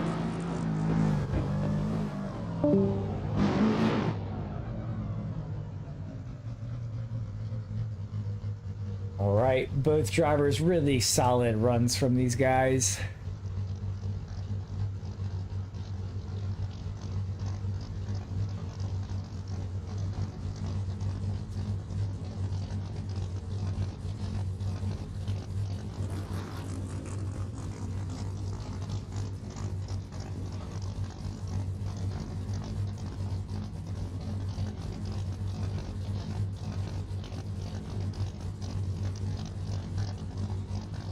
Give you guys a close-up of their liveries, their custom liveries after this replay run is over.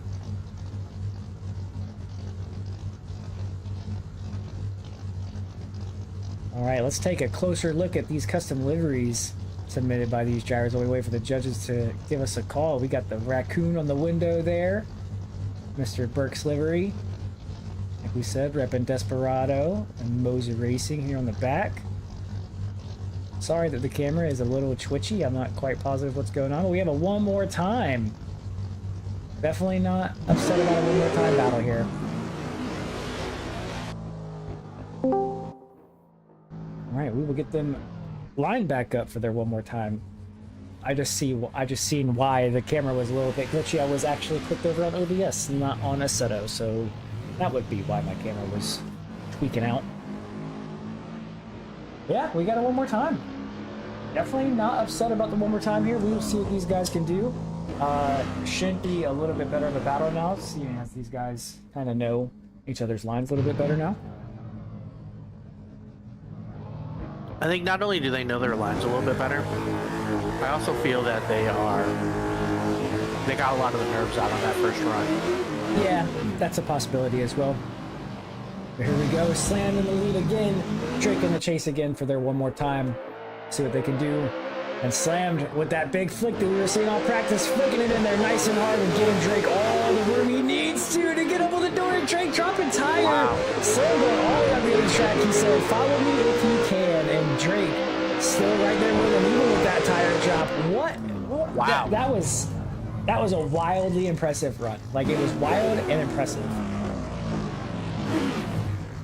I just realized that Drake put the LZ Raccoon on the on his quarter windows. Yeah. We got CJ in the chat. Thank you, man. I appreciate you being here. Wish you could be here competing today, as always. We love and miss you, bro. We hope you're doing good. Like I said, thank you for being with us. But here we go. We got Drake initiating in. Can slam tuck into that pocket. Drake got that RTR absolutely hooked up. Very good to the inside clip. Much better than before. Didn't cut it this time around. Can slam tick up. Suck up on that door across the line. He almost does. He gives him a little bump. Wow.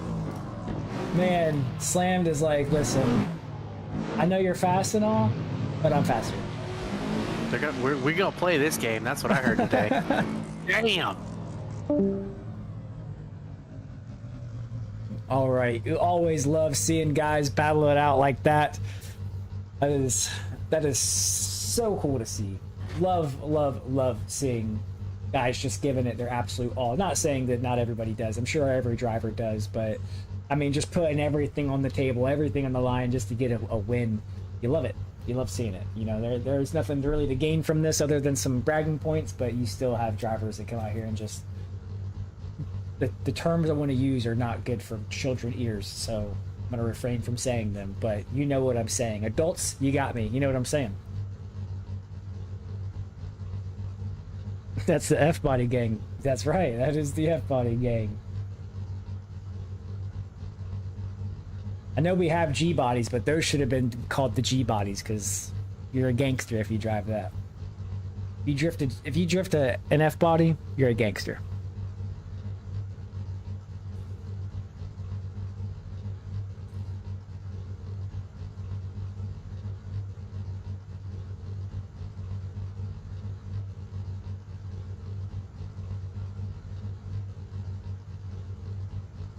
All right. Thank you, chat, for being active, supporting your teammates and supporting the community. I appreciate that a lot.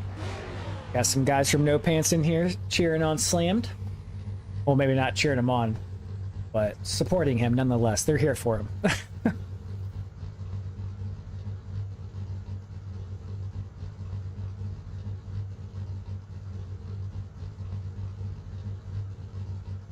I honestly wouldn't be surprised to see another one more time here, unless they're gonna knock points on Slam for that last zone. He was extremely aggressive, which we'd love to see. I'm not saying we don't. We love to see it, but when you try to, if you try to figure, like, if you try to like add realism to this, like what would happen if this was real life, then Slammed would have just totaled both of their cars, like without a question.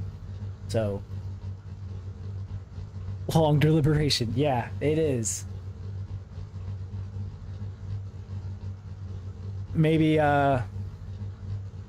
Old Shift will have to go step back in the judging role again. Maybe ADL will have to hire some commentators. Got people saying slammed all day. Well, one person. We got Coin saying slammed all day. Colin, I mean.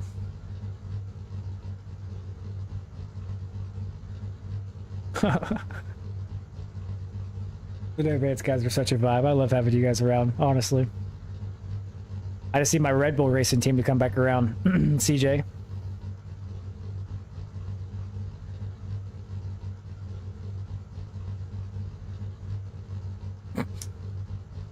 All right, and there we have it.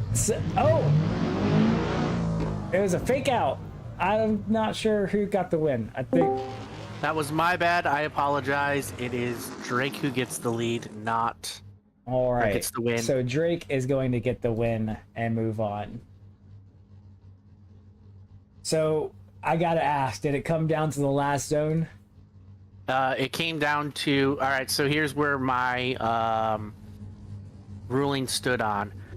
I felt that the impact weighed heavier than Drake dropping a tire and using a little bit more possibly excessive left foot brake into the wall. Does that make sense? I can agree with that. I can absolutely agree with that. Like, so and this is my whole thing, because they were like, oh, slammed fucking hit him and that was the reason. And I was like, well, yes, but you also have to take into account that, or they were saying slammed won because of the excessive heavy braking. And I said, well, timeout, Drake had a tire off as well.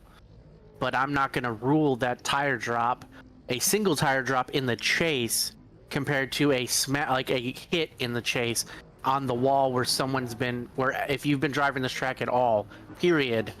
And I mean, I'll be honest, I haven't drove it, but the 2 or 3 laps when we were,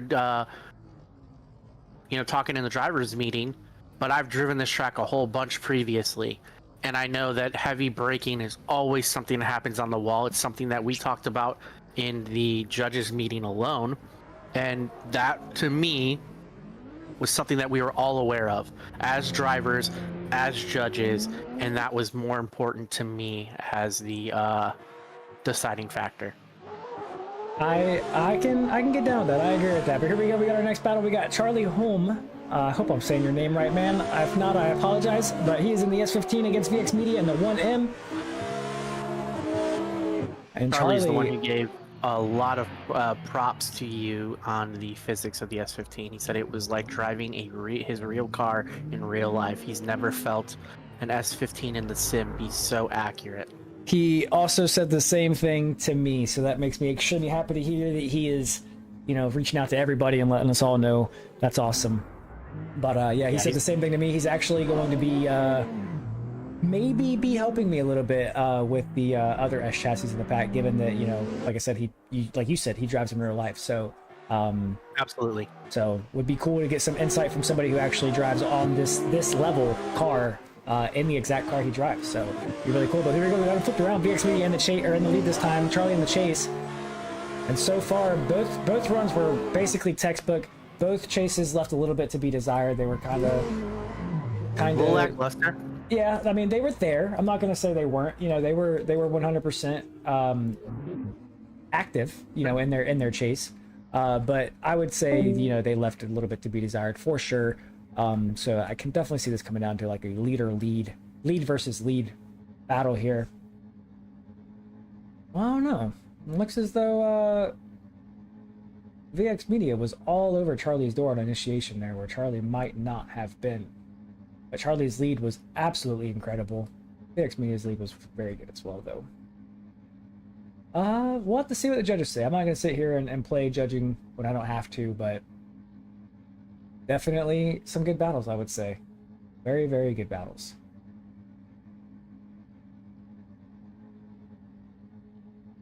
I will say this too about VX Media. Granted, he was already a pretty decent driver when he made his way to ADL.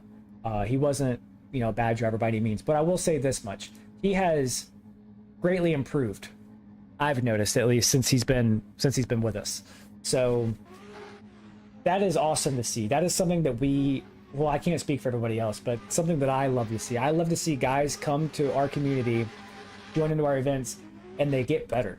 Like that's kind of why I challenge the drivers so much with certain tracks and stuff like that. Like, we get some flack for it sometimes for choosing, difficult tracks and such, but sometimes, like with Bihoku, we take it easy on you guys. It's a tricky track. It's a technical track, but it's not a hard track.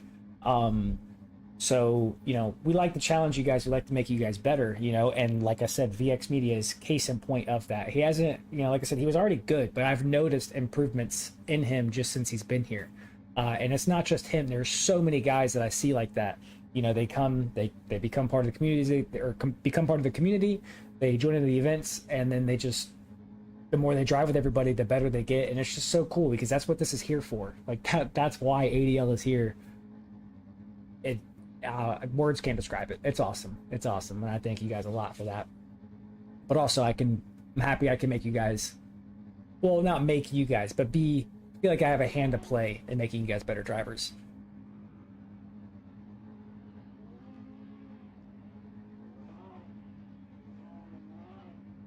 Judges definitely deliberating. This is another one of the battles where I wouldn't be surprised to see it one more time. I can see at the top in 7.5 minutes. We are going to have a server reset, so hopefully we don't have a battle going at that time. But there we have it. Charlie is going to get the win. He's going to move on over VX Media. But props to both drivers. And VX, like I was saying, man, love to see your improvements. And I just hope that you get wherever you're going with your drifting career. I hope you get there, man. And I hope that we can help you out. All right, we got our next battle and our final battle for top 16 at the line right now. We have we have Randall Kinney going against Hassan Selik. This is Hassan Selik's first showing today. He has been a competitor in our last few comps, and he has been an absolute heavy hitter of a competitor. So definitely excited to see what he's going to be able to pull together here at the Bihoku comp today. And he's going against Randall Kinney, somebody who is definitely a seasoned veteran here at ADL. As well as part of the staff. So, should be a good battle. We should be in for a good one here.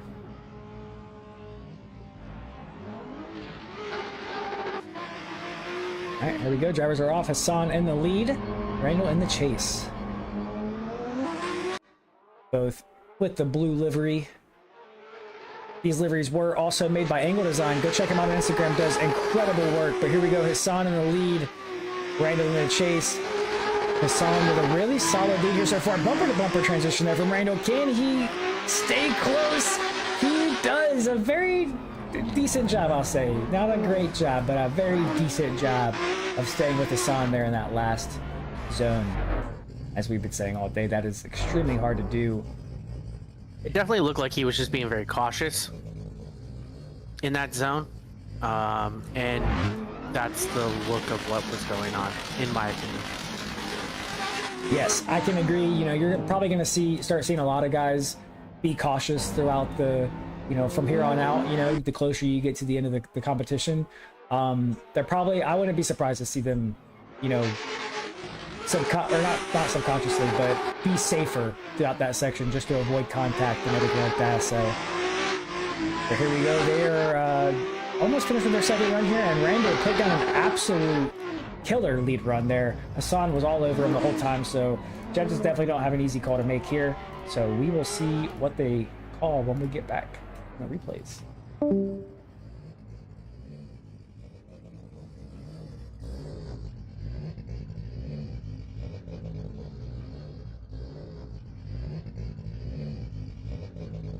Both drivers definitely with a little bit of errors in their chase on initiation, but after that, they kind of composed themselves, got it together, and finished it out really strongly. Almost identical, they finished it out. But as far as lead runs go, man, it's hard to tell who had the better lead run. I mean, they were very close.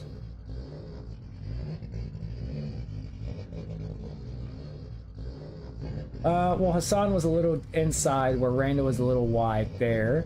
We just seen. I think Randall was a little bit better on the inside clips through that section there. Man, that is definitely going to be a tough one to call for the judges. Because their mistakes kind of counterbalance each other, so don't be surprised to see it one more time on this call here, guys. I would say Randall has advantage because he was wide on entry where Hassan was inside. So Hassan had a better chance of choking at the chase driver, whereas Randall didn't on initiation. So that's what I would honestly say. But you know, I'm not a judge today.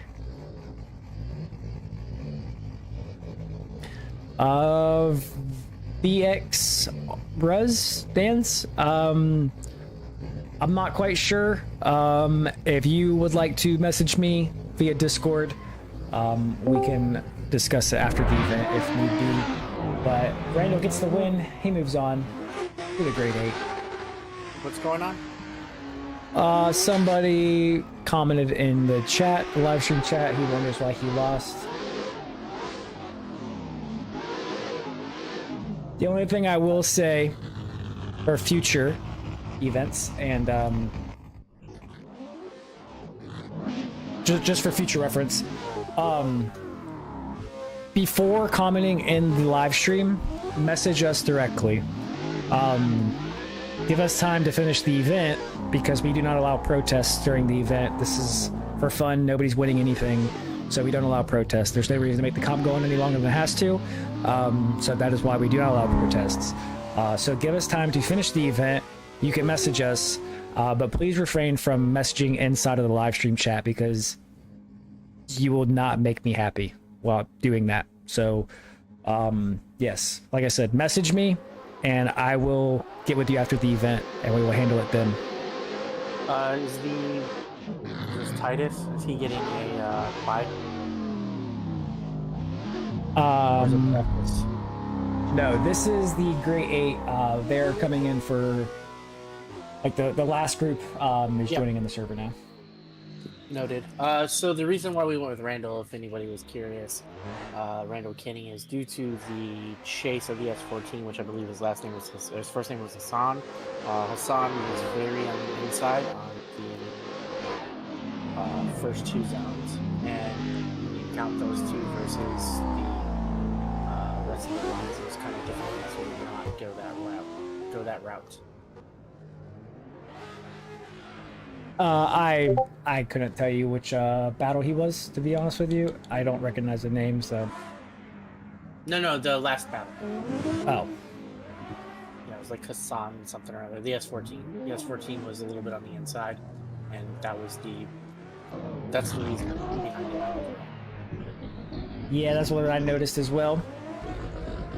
What's up, Dustin? What's up, man?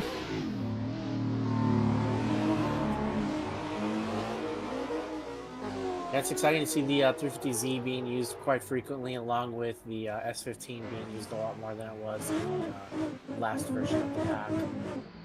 So definitely some big changes coming, or not coming, but came, and seeing what the drivers are picking is definitely a noticeable trait. Yeah, it definitely. Everything the drivers do, I just want to kind of say this to all you guys. Everything the drivers do, I don't want to say everything, but a lot of the stuff you guys do, the cars you pick, how you tune them, etc. I pay attention to it. I notice it. So when I see a car, not get used multiple comps in a row, then it lets me know that something's either wrong with that car, or it's just not a good car for the track. And there are times where, like, if somebody doesn't use the car, I think it's a good car, but nobody uses it, then it makes me think it's not good for the track. But if I see it happen multiple times in a row, then it makes me believe that the car needs to be updated. So all the cars that I did notice, guys, were not driving. They did go under heavy updates, because I do want everybody to enjoy as many cars in the pack as they possibly can, because there are going to be times where we're not going to be able to use every single car for the event. You know, there's going to be times where we can only use a handful of cars, you know, depending on the track, how many pit spots the track has.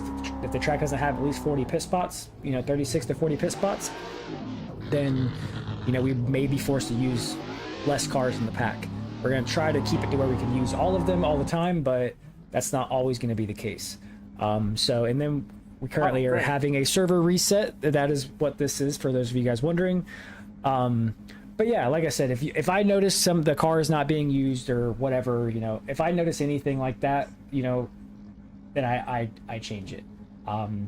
So anytime there's an update done to our cars in the pack, I definitely recommend you guys going through and trying all the cars you're interested in driving again, just because there's a very good chance that that car had updates done to it. So just for future reference.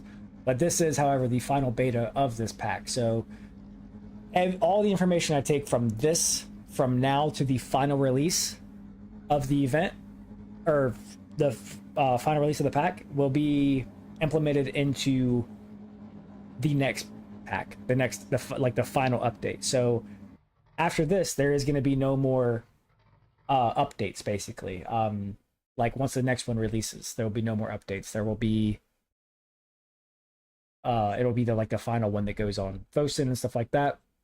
So if there's a car in the pack that you would like to drive, but it just doesn't reach your standards or whatever, reach out to me. Let me know, and we can work together on it and make it better, so that way you actually will enjoy driving it in the Pro-Am pack, and, you know, get more people in the events. Just hopped in. I hope the comp is going well. Comp is it's going. Yes. All right. Give me one moment, everybody. I'm gonna send you guys to a very quick commercial break, so that way I have to rejoin the server for some reason, because we had a reset. So I will be right back right after I join the server. I just don't want you guys to be sitting here watching all this stuff. So 1 minute. Uno momento, por favor.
All right, welcome back, everybody. Sorry for having to send you guys to a commercial break. I just didn't want you guys to have to sit here and watch all the loading screens and stuff like that. So thank you for sticking around and joining and staying with us. We are getting ready to send our final 8 drivers to battle it out to see who is going to take home the Bihoku comp. For those of you who are just joining us, maybe, possibly, potentially, I don't know. We are at GRS Bihoku, the Bihoku Highlands Circuit in Okayama, Japan. I think it is. If I'm wrong, it is in Okayama Prefecture, but it is let me double check it real quick here. Wherever it's located, it's in Japan somewhere in the Okayama in the Okayama region. Japan's not very big, so it's over there somewhere. But yeah, so it we're is Namai is the town that it's closest to, and Okayama would be the prefecture. I believe is how that is said. I could Awesome. be wrong and it'd be backwards, but that is what it is. All right. Well, it appears as though we got our first battle at the line for our Great 8. We got Miles against Tony. Miles doesn't have the livery on. Oh, he's Oh, changing it he's now. swapping at the line. Here we go. All right, and this is it. These are the battles you guys came to watch. This is our final 8. Let's get it going. And here we go. Drivers are off. Miles in the lead. Tony in the chase.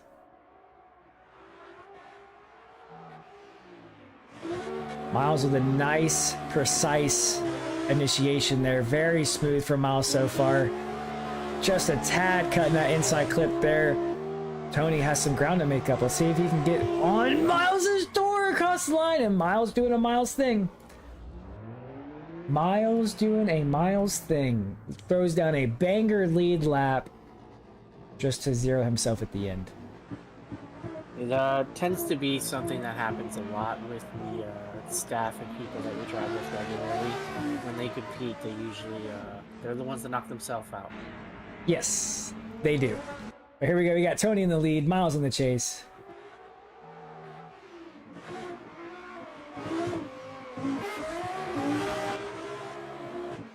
Oh, a little bit of contact there. Not quite sure what happened.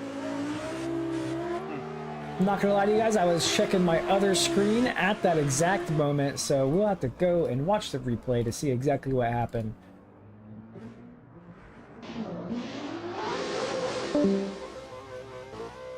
Alright, let's see what exactly was the cause of this contact here. It looks as though... I don't know, it's still hard to tell.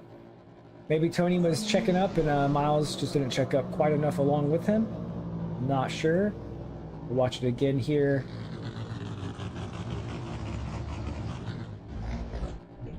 Tony with a really good initiation, going out a little wide. Yeah, so it looked as though Tony was just trying to add on the angle to get to that inside clip the right way, and Miles was just there and basically didn't have anywhere to go when he did that. So, yeah, we'll have to see what the judges say about it, though. We wait for the judges to get back with a call. Our next battle will be Titus against Ryland.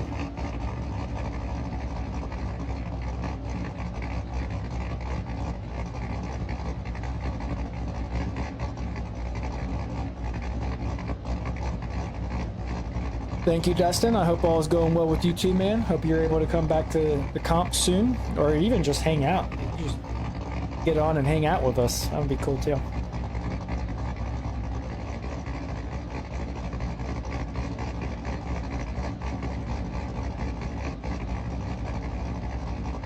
I do hope everybody is enjoying the live stream today, the GRS Bihoku comp. Our next competition is going to be in the pro cars at our very own layout on Biker Niki. I don't want to give too much information away, but I will just say it's not the normal Latvia layout. It is 100% unique, original, and very, very difficult. So I greatly look forward to that competition because you guys know I like to kill you guys to the layouts.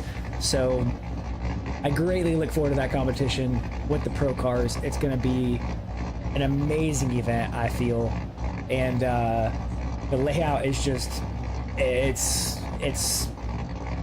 tricky, it's fast, it's very technical, but it's so much fun. It's such a fun layout. Probably one of the better layouts I think that we've ever designed here at ADL. So I definitely am looking forward to that event, the next event.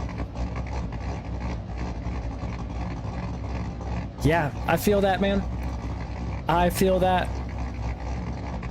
Life is about to be kicking me really hard come December. We will see, though. Hopefully it's a smooth operation, smooth experience. But we'll see. Definitely going to be chaotic at first, though. For those of you guys that don't know, I will be a father come December. So big things happening in my life as well as the ADL, but that's besides the point. All right, we have a one more time. So, Miles zeroed himself out, and Tony applied brakes in transition to that inner clip.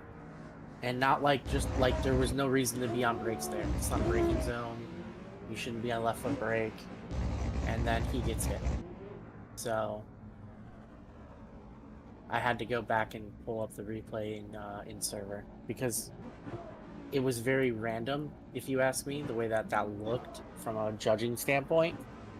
So that's the determination we came up with. So we did that one more time. Yeah, absolutely. It definitely did look a little weird. You know, just like immediately the car just goes to lock. So I'm not upset about the call at all, but we got Miles in the lead this time again, and Tony in the chase. Miles with that smooth initiation again. Putting that car exactly where he needs to. Let's see if Tony can catch up to Miles across this line. Ooh, Miles still, again, flirting with that wall. But he was able to hold it together.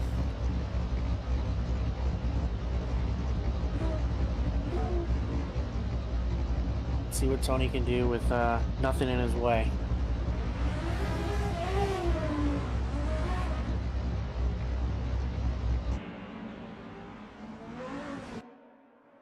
All right, here we go. They are off. Tony in the lead. Big flick there from Tony. Wow, almost a backy, maybe a backy, but he held it together nice and smooth. Cupcake. Miles skids right on his door, though. Tony cutting that second inside clip very hard. Not a bad lead line there, though, from Tony, I would say. It looks like he has that car super gripped up. Definitely a lot of grip is what it looks like.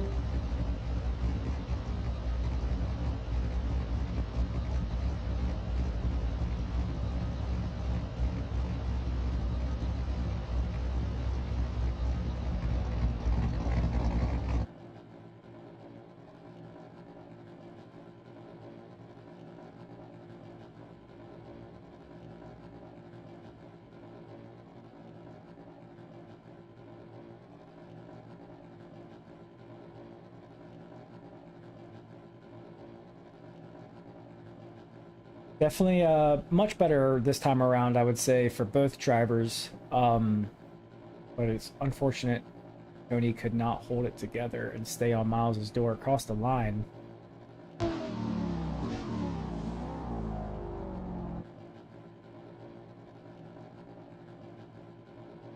But Tony had a gangster entry, I would say. And there you have it. Miles skids is going to get the win.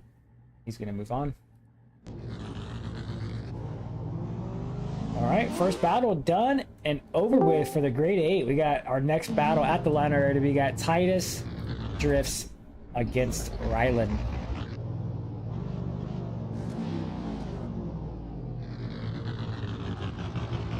We watched Titus in practice for the grade 8 here, and he definitely had some mistakes. We'll see if he continues that trend.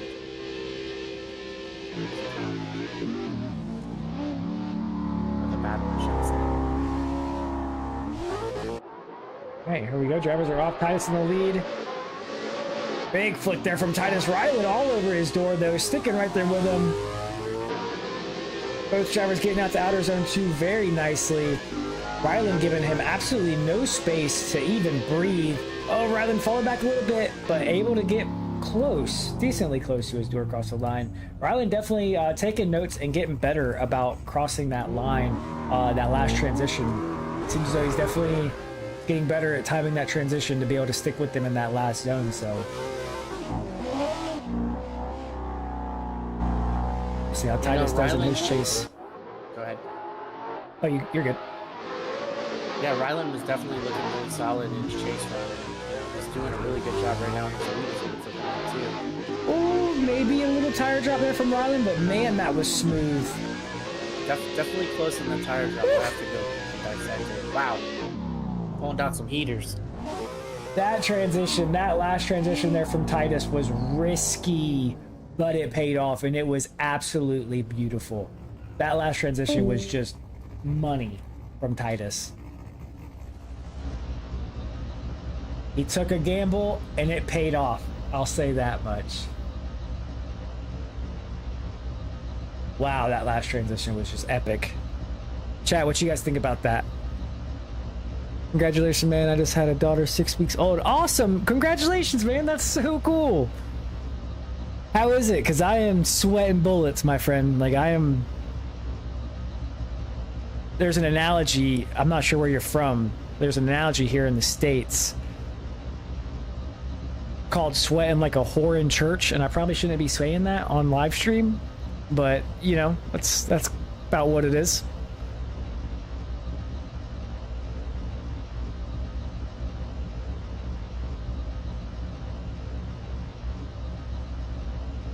Yeah, I agree, Naimud. The Titus was definitely on one that run.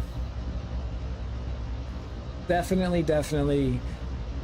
Well, good chase and lead from Titus, but Ryland as well. Ryland's lead was really solid, except for that one little tire dropping outside zone 2, and I'm not even positive he dropped a tire. He could have just been like super deep. That camera angle is very hard to tell from. So. All right, there we have it. Titus is going to get the win and move on. Riley, great job today, man. Hope to see you the next event. You know, surely we will. But great drive today, man. Awesome to see. Our next battle will be Diaz against Drake Burke. Got Diaz in that 400Z going against Drake and that RTR, the Desperado RTR. And then our last battle for Grade 8 will be Charlie Home against Randall Kenny.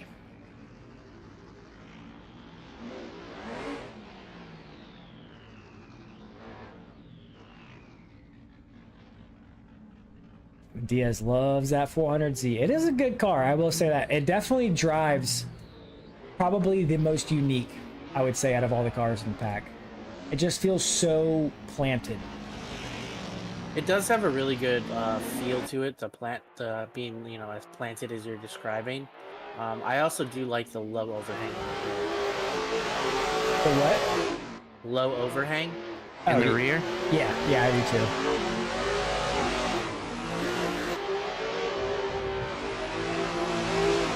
It's kind of one of my, I don't want to say out loud, but my trade secrets about cars specifically, except for my Skyline.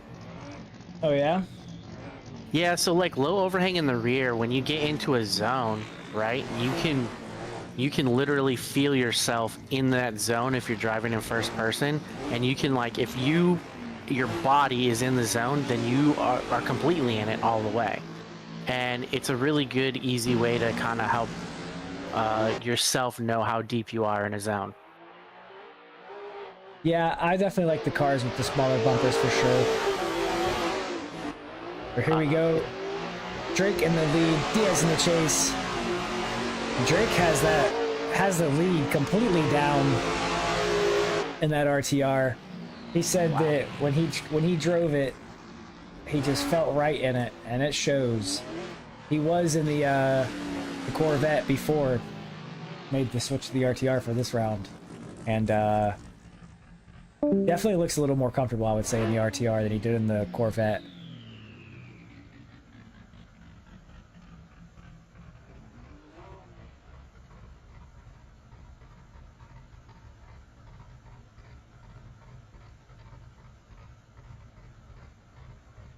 Both drivers really good, I would say, in their lead runs.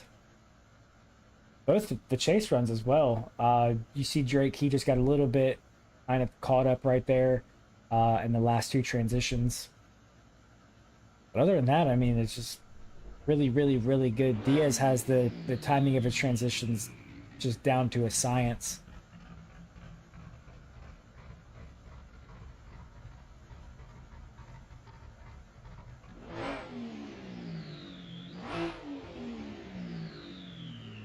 All right, we wait for the judges to get back with a call.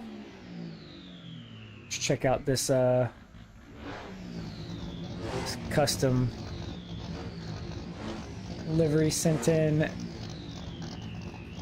by Drake. Definitely love the design, and there you have it. Diaz is going to get the win and move on. check out this RTR design a little bit more. Oh, all right, never mind. We went to pits. All right. All right, Diaz gets the win. He's gonna move on. Our last battle for the Grade 8 is gonna be Charlie against Randall. Charlie making his way to the line now on that S15. Randall already at the line in that Porsche 718.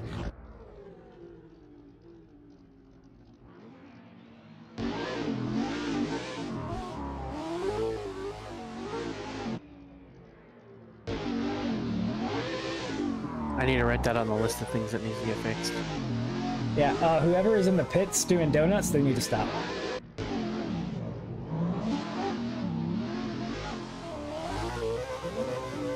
Titus drifts. And Miles skids. No, Miles parked it. We're in the cones. No donuts in the pits.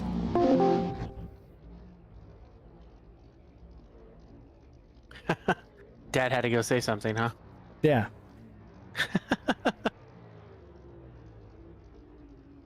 I get it's a fun comp and everything, but the more people move in the server, The more lag everyone gets. yeah, I'm about to say the better chance we have for lag, and we don't want any lag. The least amount as possible. All right, here we go. Charlie in the lead, Randall in the chase. Charlie with a huge flick. How did he even keep that together? I don't know, but I'm pretty sure he was probably backwards. But that If was... he wasn't backwards, it was very close. Yes, that was absolutely impressive. And Randall right there with him for the most part. It looks like Charlie definitely has that thing uber gripped up to be able to pull himself out of that backy like that. Just tells me that, you know, he does. So very impressive stuff there from Charlie. You know, just hope it wasn't a backy. That's all you can wish for at this point. But here we go. We got Randall in the lead this time. Charlie in the chase. See how Randall fares in his lead.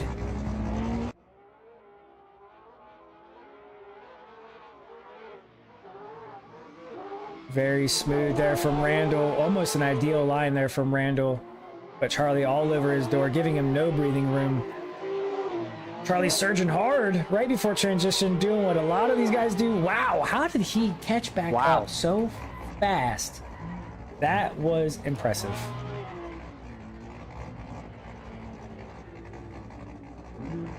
That was very, very impressive how he just... Like, we've seen guys try to surge, you know, in that last zone up on somebody's door all event, and it didn't quite happen like that. You know, the guys would have to take a lot of angle out, and Charlie didn't appear as though he had to, you know, pull a bunch of angle out. So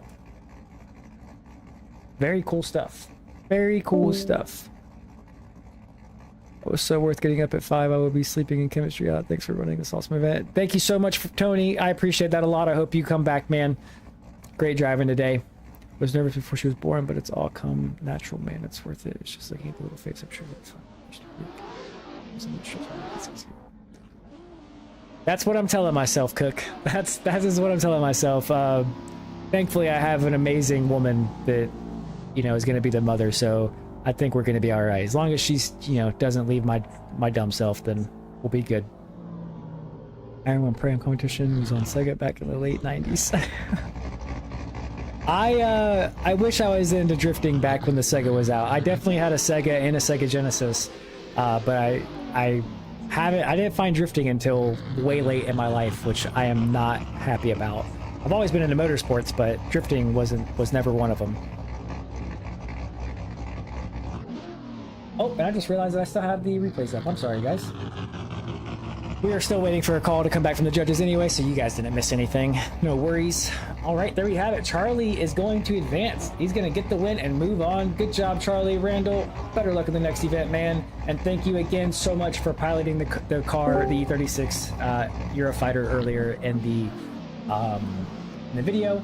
If you would like to, Randall, if you're listening, I'm not sure if you want to, Cupcake, if you would like to go and chat with Randall and let him know that if he would like to do one more display at the end of the comp for the E36, then we can do that as well, but it's up to him.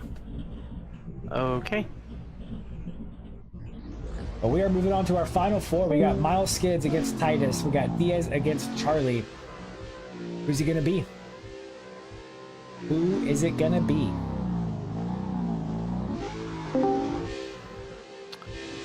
Pencil will be in server for you, ready to go after the event. All right, here we go. We got our first semifinal battle underway. We got Miles Skids against Titus Drift. Miles in the lead, Titus in the chase.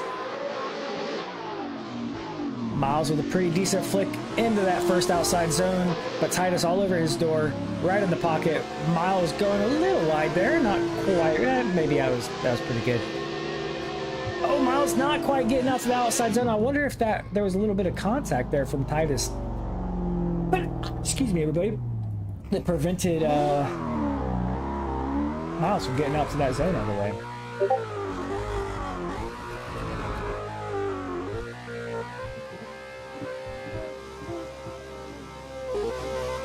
All right, here we go. The drivers are off. Titus in the lead, Miles in the chase.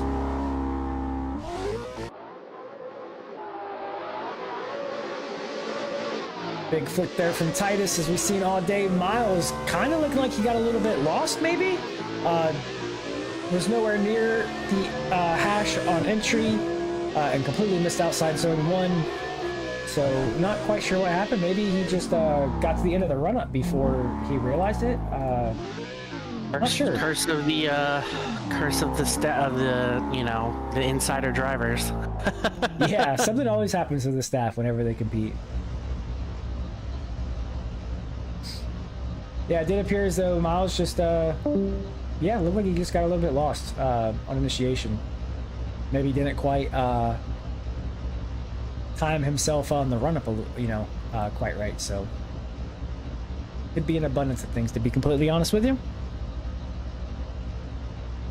My name is Multiverse Tales, and I am in VR chat. Sonic 2 per your video as recommended to watch that. Yes. Awesome. Well, I hope you enjoy what you're watching.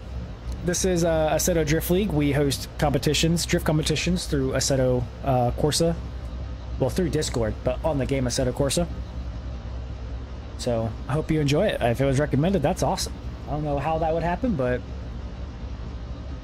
must be doing something right, I guess. And welcome. Thank you for joining us, by the way.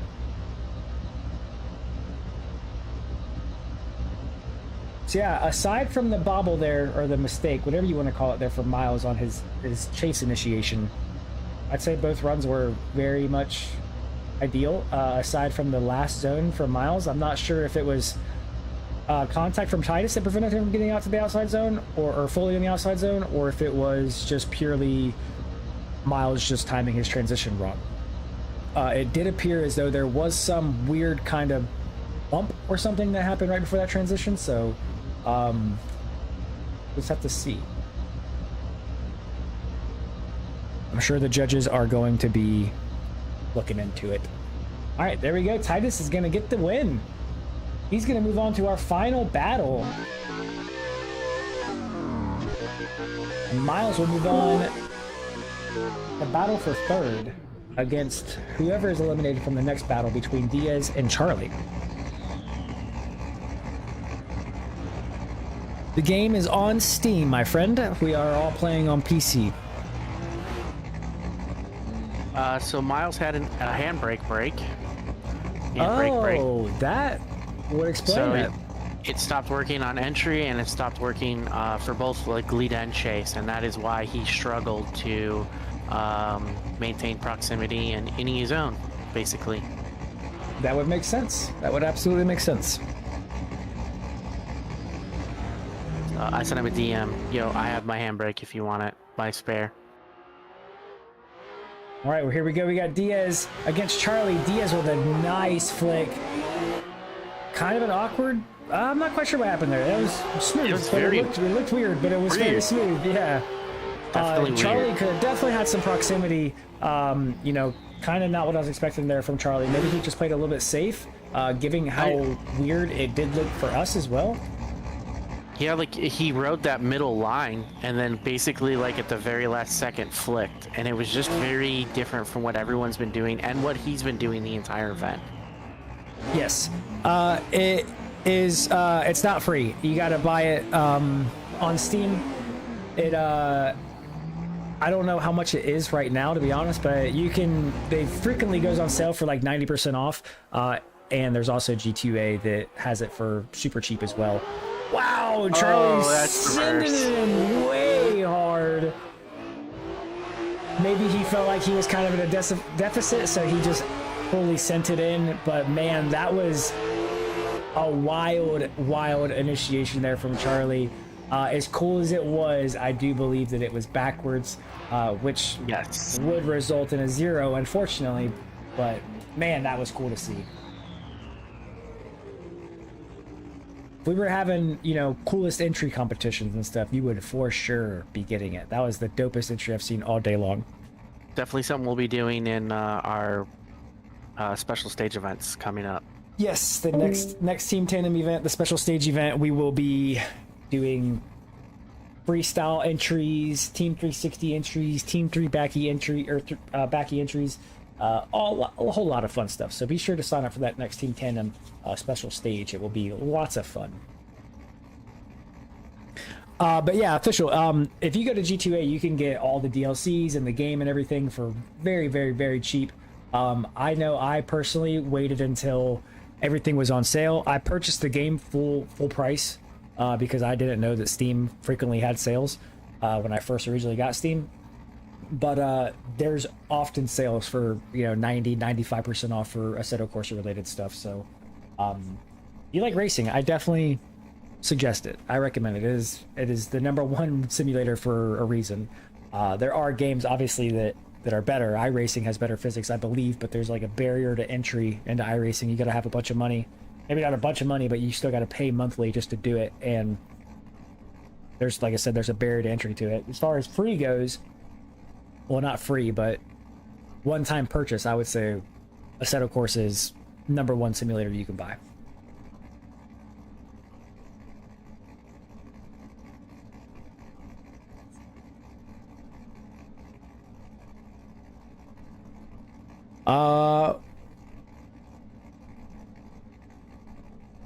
We're doing 2 cars because they're battling. So if you're familiar with like Formula Drift or Drift Masters or D1NZ or DCGP or D1GP, it's they're battling basically. They the lead car has to put down a really smooth line, and then the chase car has to follow that line and stay as close as he can to the lead car. So it's not just, it's qualifying would be 1 car, but we don't do qualifying for these events because they're just open entry for everybody. All right, and there we have it. Diaz is going to get the win. He's going to move on to the final battle for first place against Titus. And then we're going to have Charlie go against Miles right now for 3rd place. Yeah, if Charlie would have not entered in reverse, had that reverse entry, it would have been a different situation. But, you know, we talked about it in our driver's meeting, and we made it very clear that reverse entries are a 0, and that's a quick way to lose a run. So, thank you very much, Legacy Tandems. Glad to see you guys in the chat. Always good to see. I don't believe he is in here. Who would that be? Miles? Yep. Did he forfeit his spot because of his handbrake? I think so, yes. Yeah, I mean, you do kind of need it, you know, for this track. So he even mentioned, messaged me and said 4th place will have to do. Okay, well, I guess we're gonna go ahead and just jumped in chat. Give it 2 seconds here. All right, sorry everybody. We are trying to figure out if we're gonna have our 3rd place battle or not. The driver who was eliminated from the semifinals to be in the 3rd place match, his handbrake broke. He's coming to send it. All right, he's gonna pull a Cole Richards. I'm here for it. Is that Kogan? I do believe so. I'm not trying to name drop, but I do believe that is the man in the flesh himself.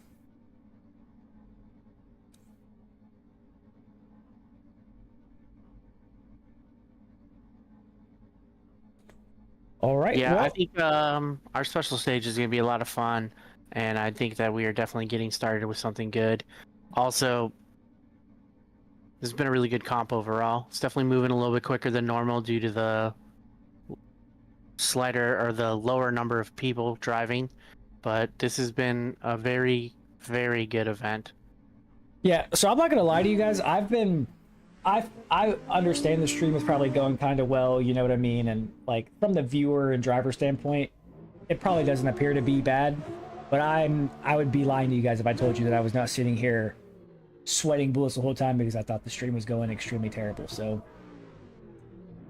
that's just, I don't know. I guess it's how you view it whenever you're the one running it. Excuse me. Official multiverse out here quoting freaking Fast and Furious. It's not how you drive your car, it's how you stand by your car. That's right. Here we go. We got Miles. We got Charlie going for head-to-head for third place. We'll see what they can do. Miles flicking it in super heavy. He's got no handbrake, so he is just absolutely sending it. And I'll tell you what, you would not be able to tell that man to not have a handbrake from the way he just initiated. But what it's going to come down to is his chase. Can he do it in his chase? And Charlie with a huge straighten right before the line. That just... Miles did drop a tire on outer 2. Nonetheless, that just Absolutely. added a huge wrench into this battle here. So we'll definitely have to see what happens this time around. It's all going to come down to what happens in this run here. But if everything goes right, it's still going to be an interesting call. But here we go. Charlie with a massive flick in, probably almost backwards again, but I would say I was closer to 90 than he was backwards. He was barely backwards, if anything. But Miles right there with him, not having a handbrake. He is absolutely sitting and he's super hard on the door and puts Charlie over the hill, completely killing Charlie. Miles is in the green and black 1M, and Charlie is in the gray S15 multiverse.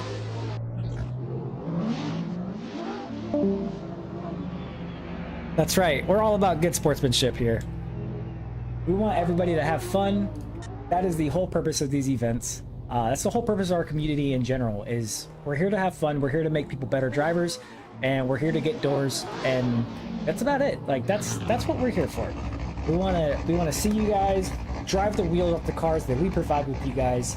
Come to the events, have fun, and meet great people, meet great friends that you can take with you throughout the rest of your life. I know that I have definitely met through my community, our community, I have definitely met some lifelong friends that I will always and forever want to have a part of my life. They are some of the greatest people you ever meet in the game, and it's crazy to say that, you know, some of the greatest people you're going to meet is online. I've heard before, you know, some of the greatest people you ever meet are in jail, you know, and I believe it. You know, bad things happen to good people, you know, but past that, you know, you meet really, really, really amazing people in this community, and it keeps you coming back. You love it. You make bonds with people that, like I said, you're going to have for a lifetime.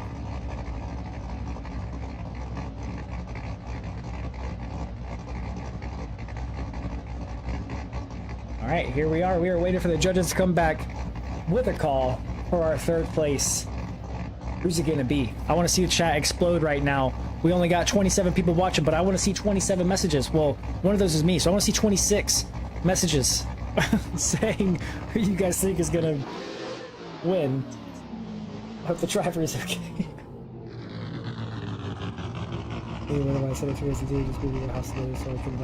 Oh, see? That's awesome. That is so cool. Christopher's freaking so...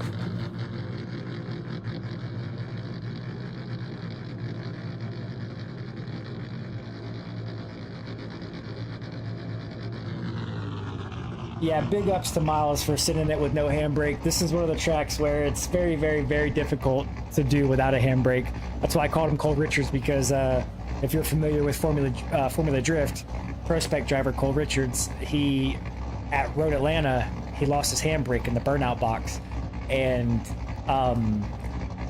basically had to send it with no handbrake at Road Atlanta, which is not heard of. I mean, you don't see guys... No, I got kicked. You don't see guys sitting in it at Road Atlanta with no handbrake, so that was why I referred to him as that. But we got it one more time. All right, we got it one more time for our third place battle. We'll see how these boys will do. Will Miles be able to hold it together one more time without a handbrake?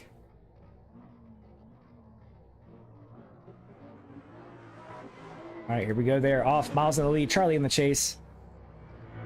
Miles, of course, in that 1M. As always, Charlie, new to ADL. Been rocking the S15 all day. Oh, Miles throwing it in way hard. To be expected without a handbrake. You know, you got to kind of overcompensate, overflick, overtoss, and just kind of rely on your left foot brake or your foot brake a little bit more than you probably should. So very unfortunate for Miles to make that kind of error, but hey, he even already said that he's fine with 4th place. So chat saying 4th place. Oh, do a flip.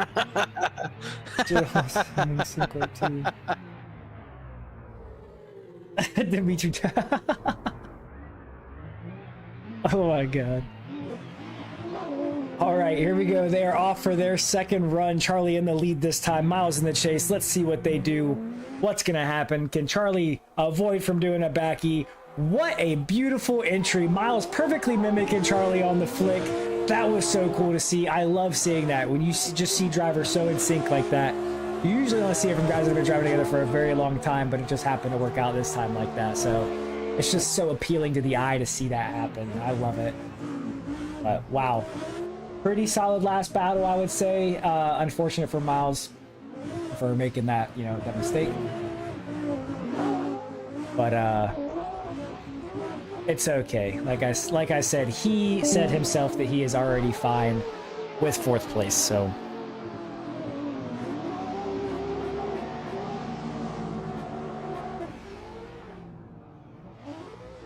all right, we wait for the judges to come back with a call. Sure, it's gonna be Charlie. We just gotta wait for the confirmation.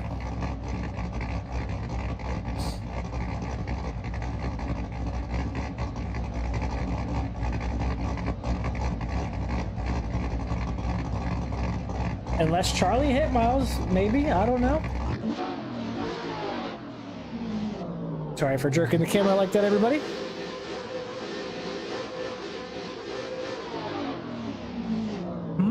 Maybe there might have actually been some contact that went unnoticed on my end.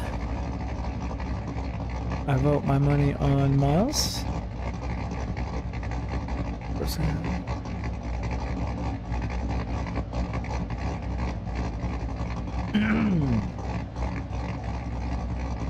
There definitely had to be something that happened, because I thought this was going to be an easy call, so maybe something did actually happen that well, not we, but I did not notice.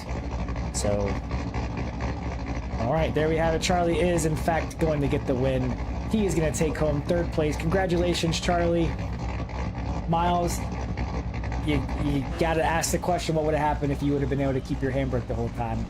But we won't know, unfortunately, not in today's event, but congratulations to Charlie for getting 3rd place in his first ever Accelerate Driftly competition. That's awesome, man. Congratulations. All right, now we have Titus and Diaz. Titus also, I do believe this is Titus's first time ever in a Accelerate Driftly competition. I know he has been around in the Discord for a while, so I don't want to say this is his first. Doesn't he make mods? Yes, very good mods. But I have a very good memory, and I don't ever remember seeing his name in any of the competitions. I've seen him registered before, but I don't think I've ever seen him in the competition before. So I do believe he will have to say for sure, but I do believe this is his first one ever. Here we go. They are off. Titus in the lead, Diaz in the chase. Both drivers in Z's. Kind of crazy that that's happened that way, but Titus with a huge flick in the outer zone 1. Diaz trying to stick right there with him. Titus looked like he could have that thing gripped up a little bit. Oh, Diaz almost scrubbing his back bumper. Diaz making contact with Titus. Oh. I am not sure what happened. It did appear as though stuff started happening kind of in slow motion, maybe? Like, I don't know if I was tripping, but it did appear as though maybe there was a tire drop or something and it slowed the cars down. I don't know. It did appear as though... So what it looked like to me is it looked like when Diaz transitioned, he transitioned with anticipation, and he just had more speed with that transition. and that's what hurt him because he just put it right into his door. Yeah, what I was saying was it looked like both of them just got slower, like halfway through the run. Like they initiated kind of quickly, and then I don't know. It was weird. Just slowed back down. Yeah. Oh, that was over. All right. You guys with a pretty big flick. Titus falling inside a little bit. We'll see if he can maintain his composure and stay inside that pocket. Titus giving him room for transition there, and Diaz putting on a pretty solid run here. Titus bumper to bumper. Diaz hitting the wall. Man, I'm going to be the bearer of bad news. all right, let's watch these replays and see exactly what went down. Pay attention to Diaz's entry.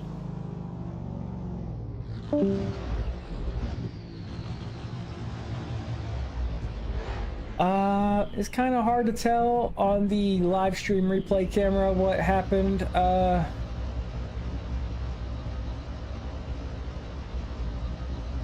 not positive. So if I'm gonna break it down, so the first run looks slow. Okay, watch the second run compared to the first run.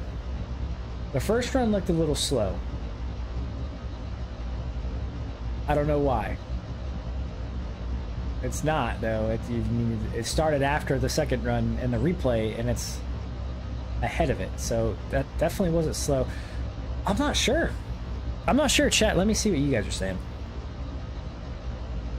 I mean, he also did it back. He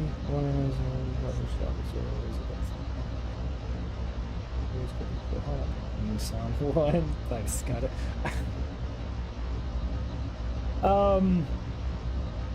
350 for sure. Legacy says.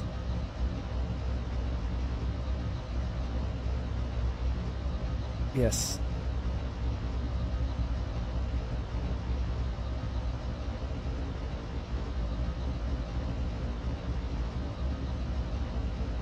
I agree.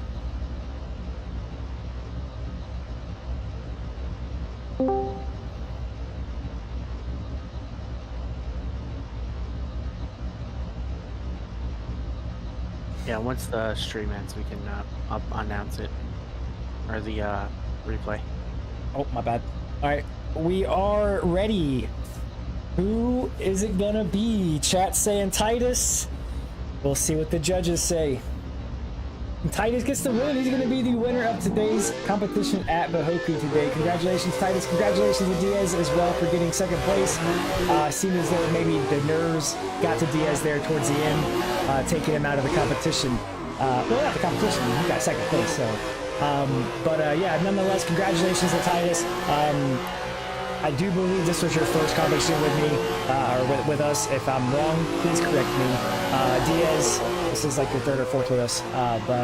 Yeah, congratulations very much to both drivers, to the third place as well. If we want to get a train, podium train going on, then we can do that before we close it out. And then please, everybody who is still here, please stick around. Because I will be doing something else after this. We started the live stream with a showcase of a car that we're releasing, and we're going to end the live stream with the showcase of the car that we're releasing. So I'm going to be leaving the server and jumping into another one to kind of show you guys the car that will be free for everybody to download for themselves after the event today. It will be posted inside of our Discord, so if you would like to download the car for yourself, use for yourself inside competitions or whatever, it will be free to do so. Be unencrypted to everybody to use for themselves, and like I said, I will be showing that right after the event. I leave this server here. But yeah, I do hope that everybody enjoyed the competition today. It seems that we had oh no, that was not a train. Are we gonna get a podium train going? People are still here. Well, it doesn't matter if we do or not. To all the drivers, actually no, we are not able to. We are down a driver. Okay. All right. Well, to all the drivers, sorry for the camera like that, everybody. Thank you very much, Legacy. I appreciate it. You guys go over to Legacy Tandem, check them out. Maybe they used to do competitions. I think now they're just a team. Nonetheless, they're still cool guys. If you guys see them in chat. But I do thank everybody for joining our live stream today, being a part of the competition, being active in the chat. Like I said, we are going to go ahead and kick it over to another server here, so that way I can give you guys a showcase of a car that is going to be released to our Discord today. If you would like to download the car yourself, then you must download or join our Discord and the link in the description. But I am going to send it to a commercial break just so you guys are going to watch the loading screen and stuff. And then as soon as I jump on the other server, I'm going to go ahead and come back and talk to you guys and talk about the car and stuff. So we will be right back. One quick moment. Sorry.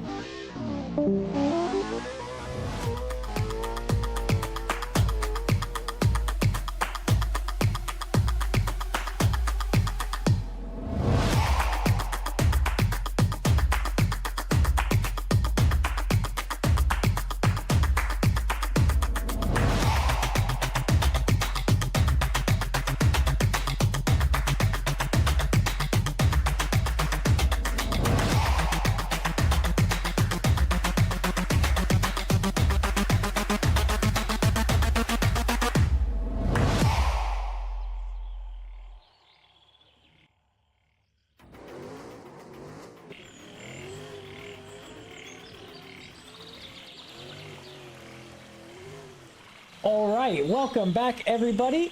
This is the car that I was just telling you guys about. Sorry for ending the stream in such an awkward way and starting it in such an awkward way. We just really want to show you guys this car. We spent quite a bit of time building it, as well as making the physics for it. It does have custom physics on it that will be released with the car. And the physics that are equipped on the car will be the physics that are ran in our Pro Pack whenever that gets released.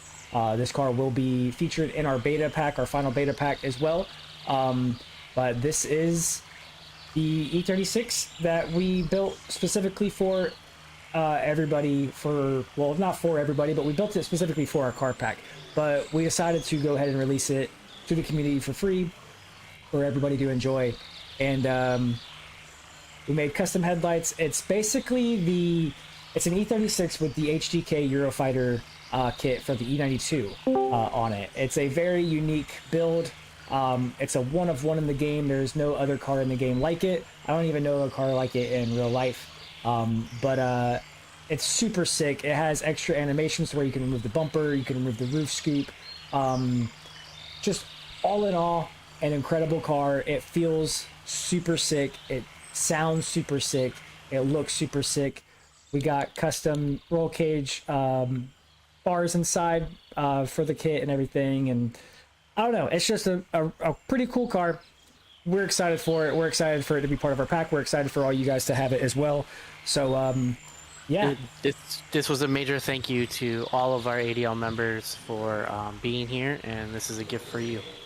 Yes, that is exactly what this is. So this car is just what Cupcake said. This is a gift from us to you all as thanks and appreciation for being a part of our community and basically just making the community what it is. Like I said, the community, we built the community, but the community isn't what it is without the drivers and the members. So having you guys around and wanting to be a part and being active and, you know, everything, that's why we do this stuff. You know, we wouldn't do any of this stuff if we didn't have the community that we did have. So, you know, the big thank you to all of you guys for inspiring us to do stuff like this and wanting us to do stuff like this for you guys. So but yeah, this is the E36 HDK Eurofighter that we will be releasing to you all today for free. And we hope that we see everybody, or not everybody, but we hope that we see some guys use it as their personal cars in some future competitions as well. That's the ideal goal. We don't want this just to be locked to our Pro Pack. We would like to see guys use it for themselves. So I don't really have anything else to say other than that. I just kind of wanted to show you guys this car one last time. For those of you that might not have seen it before. Oh, I am flipping through the map. And as I said earlier, it will come equipped with this livery as well as one more additional livery. And then when we release it for our pack, it will have 3 liveries on it that you guys will be able to use for yourselves as well. So I am so sorry. The beginning of the video, we showed the HGK green and yellow livery. This one is the one specifically made for the Assetto Drifting Pro Pack. And then the other livery will be just like this one. It's an exact copy of this livery, but the colors are the BMW colors, and instead of it saying Assetto Drift League on the door, it says HGK. But other than that, Cupcake, would you like to add anything to the end of this live stream? Thank you.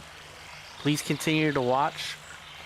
We do this for everyone here, and if our community continues to grow like it has been, we may do this again. There's a good possibility. We'll see. But this is probably one of my favorite pro cars to come out of ADL, minus the blower S13. So It is definitely a cool build. I am super static about it, and I can't wait to see other members of the community react to it, and to see how many people actually, rock with it and drive it and use it for their competitions, or use it in competition for themselves. Gonna be exciting. But anyway, I want to say thank you guys so much for joining us again for this competition. I do apologize for the awkward start and end. Like I said, we just wanted to really show you this car. We're excited about it. We wanted to get everybody else excited about it. But that's going to conclude it for today. We hope that you guys enjoyed the competition. It went pretty well, we think, and the next one will be at Bike Reniki with the pro cars. Like I said earlier, it is a very unique layout, nothing like it before. It's a never before seen layout. It's super tricky, super fast, super technical, and it's super fun. So be there, and all the event details for the next event will be posted in the Discord within the next week or 2 weeks. The event will be in 3 weeks. Without further ado, we thank you guys very much. That's going to conclude live stream for the day, and we will see you guys next one. Peace. bye.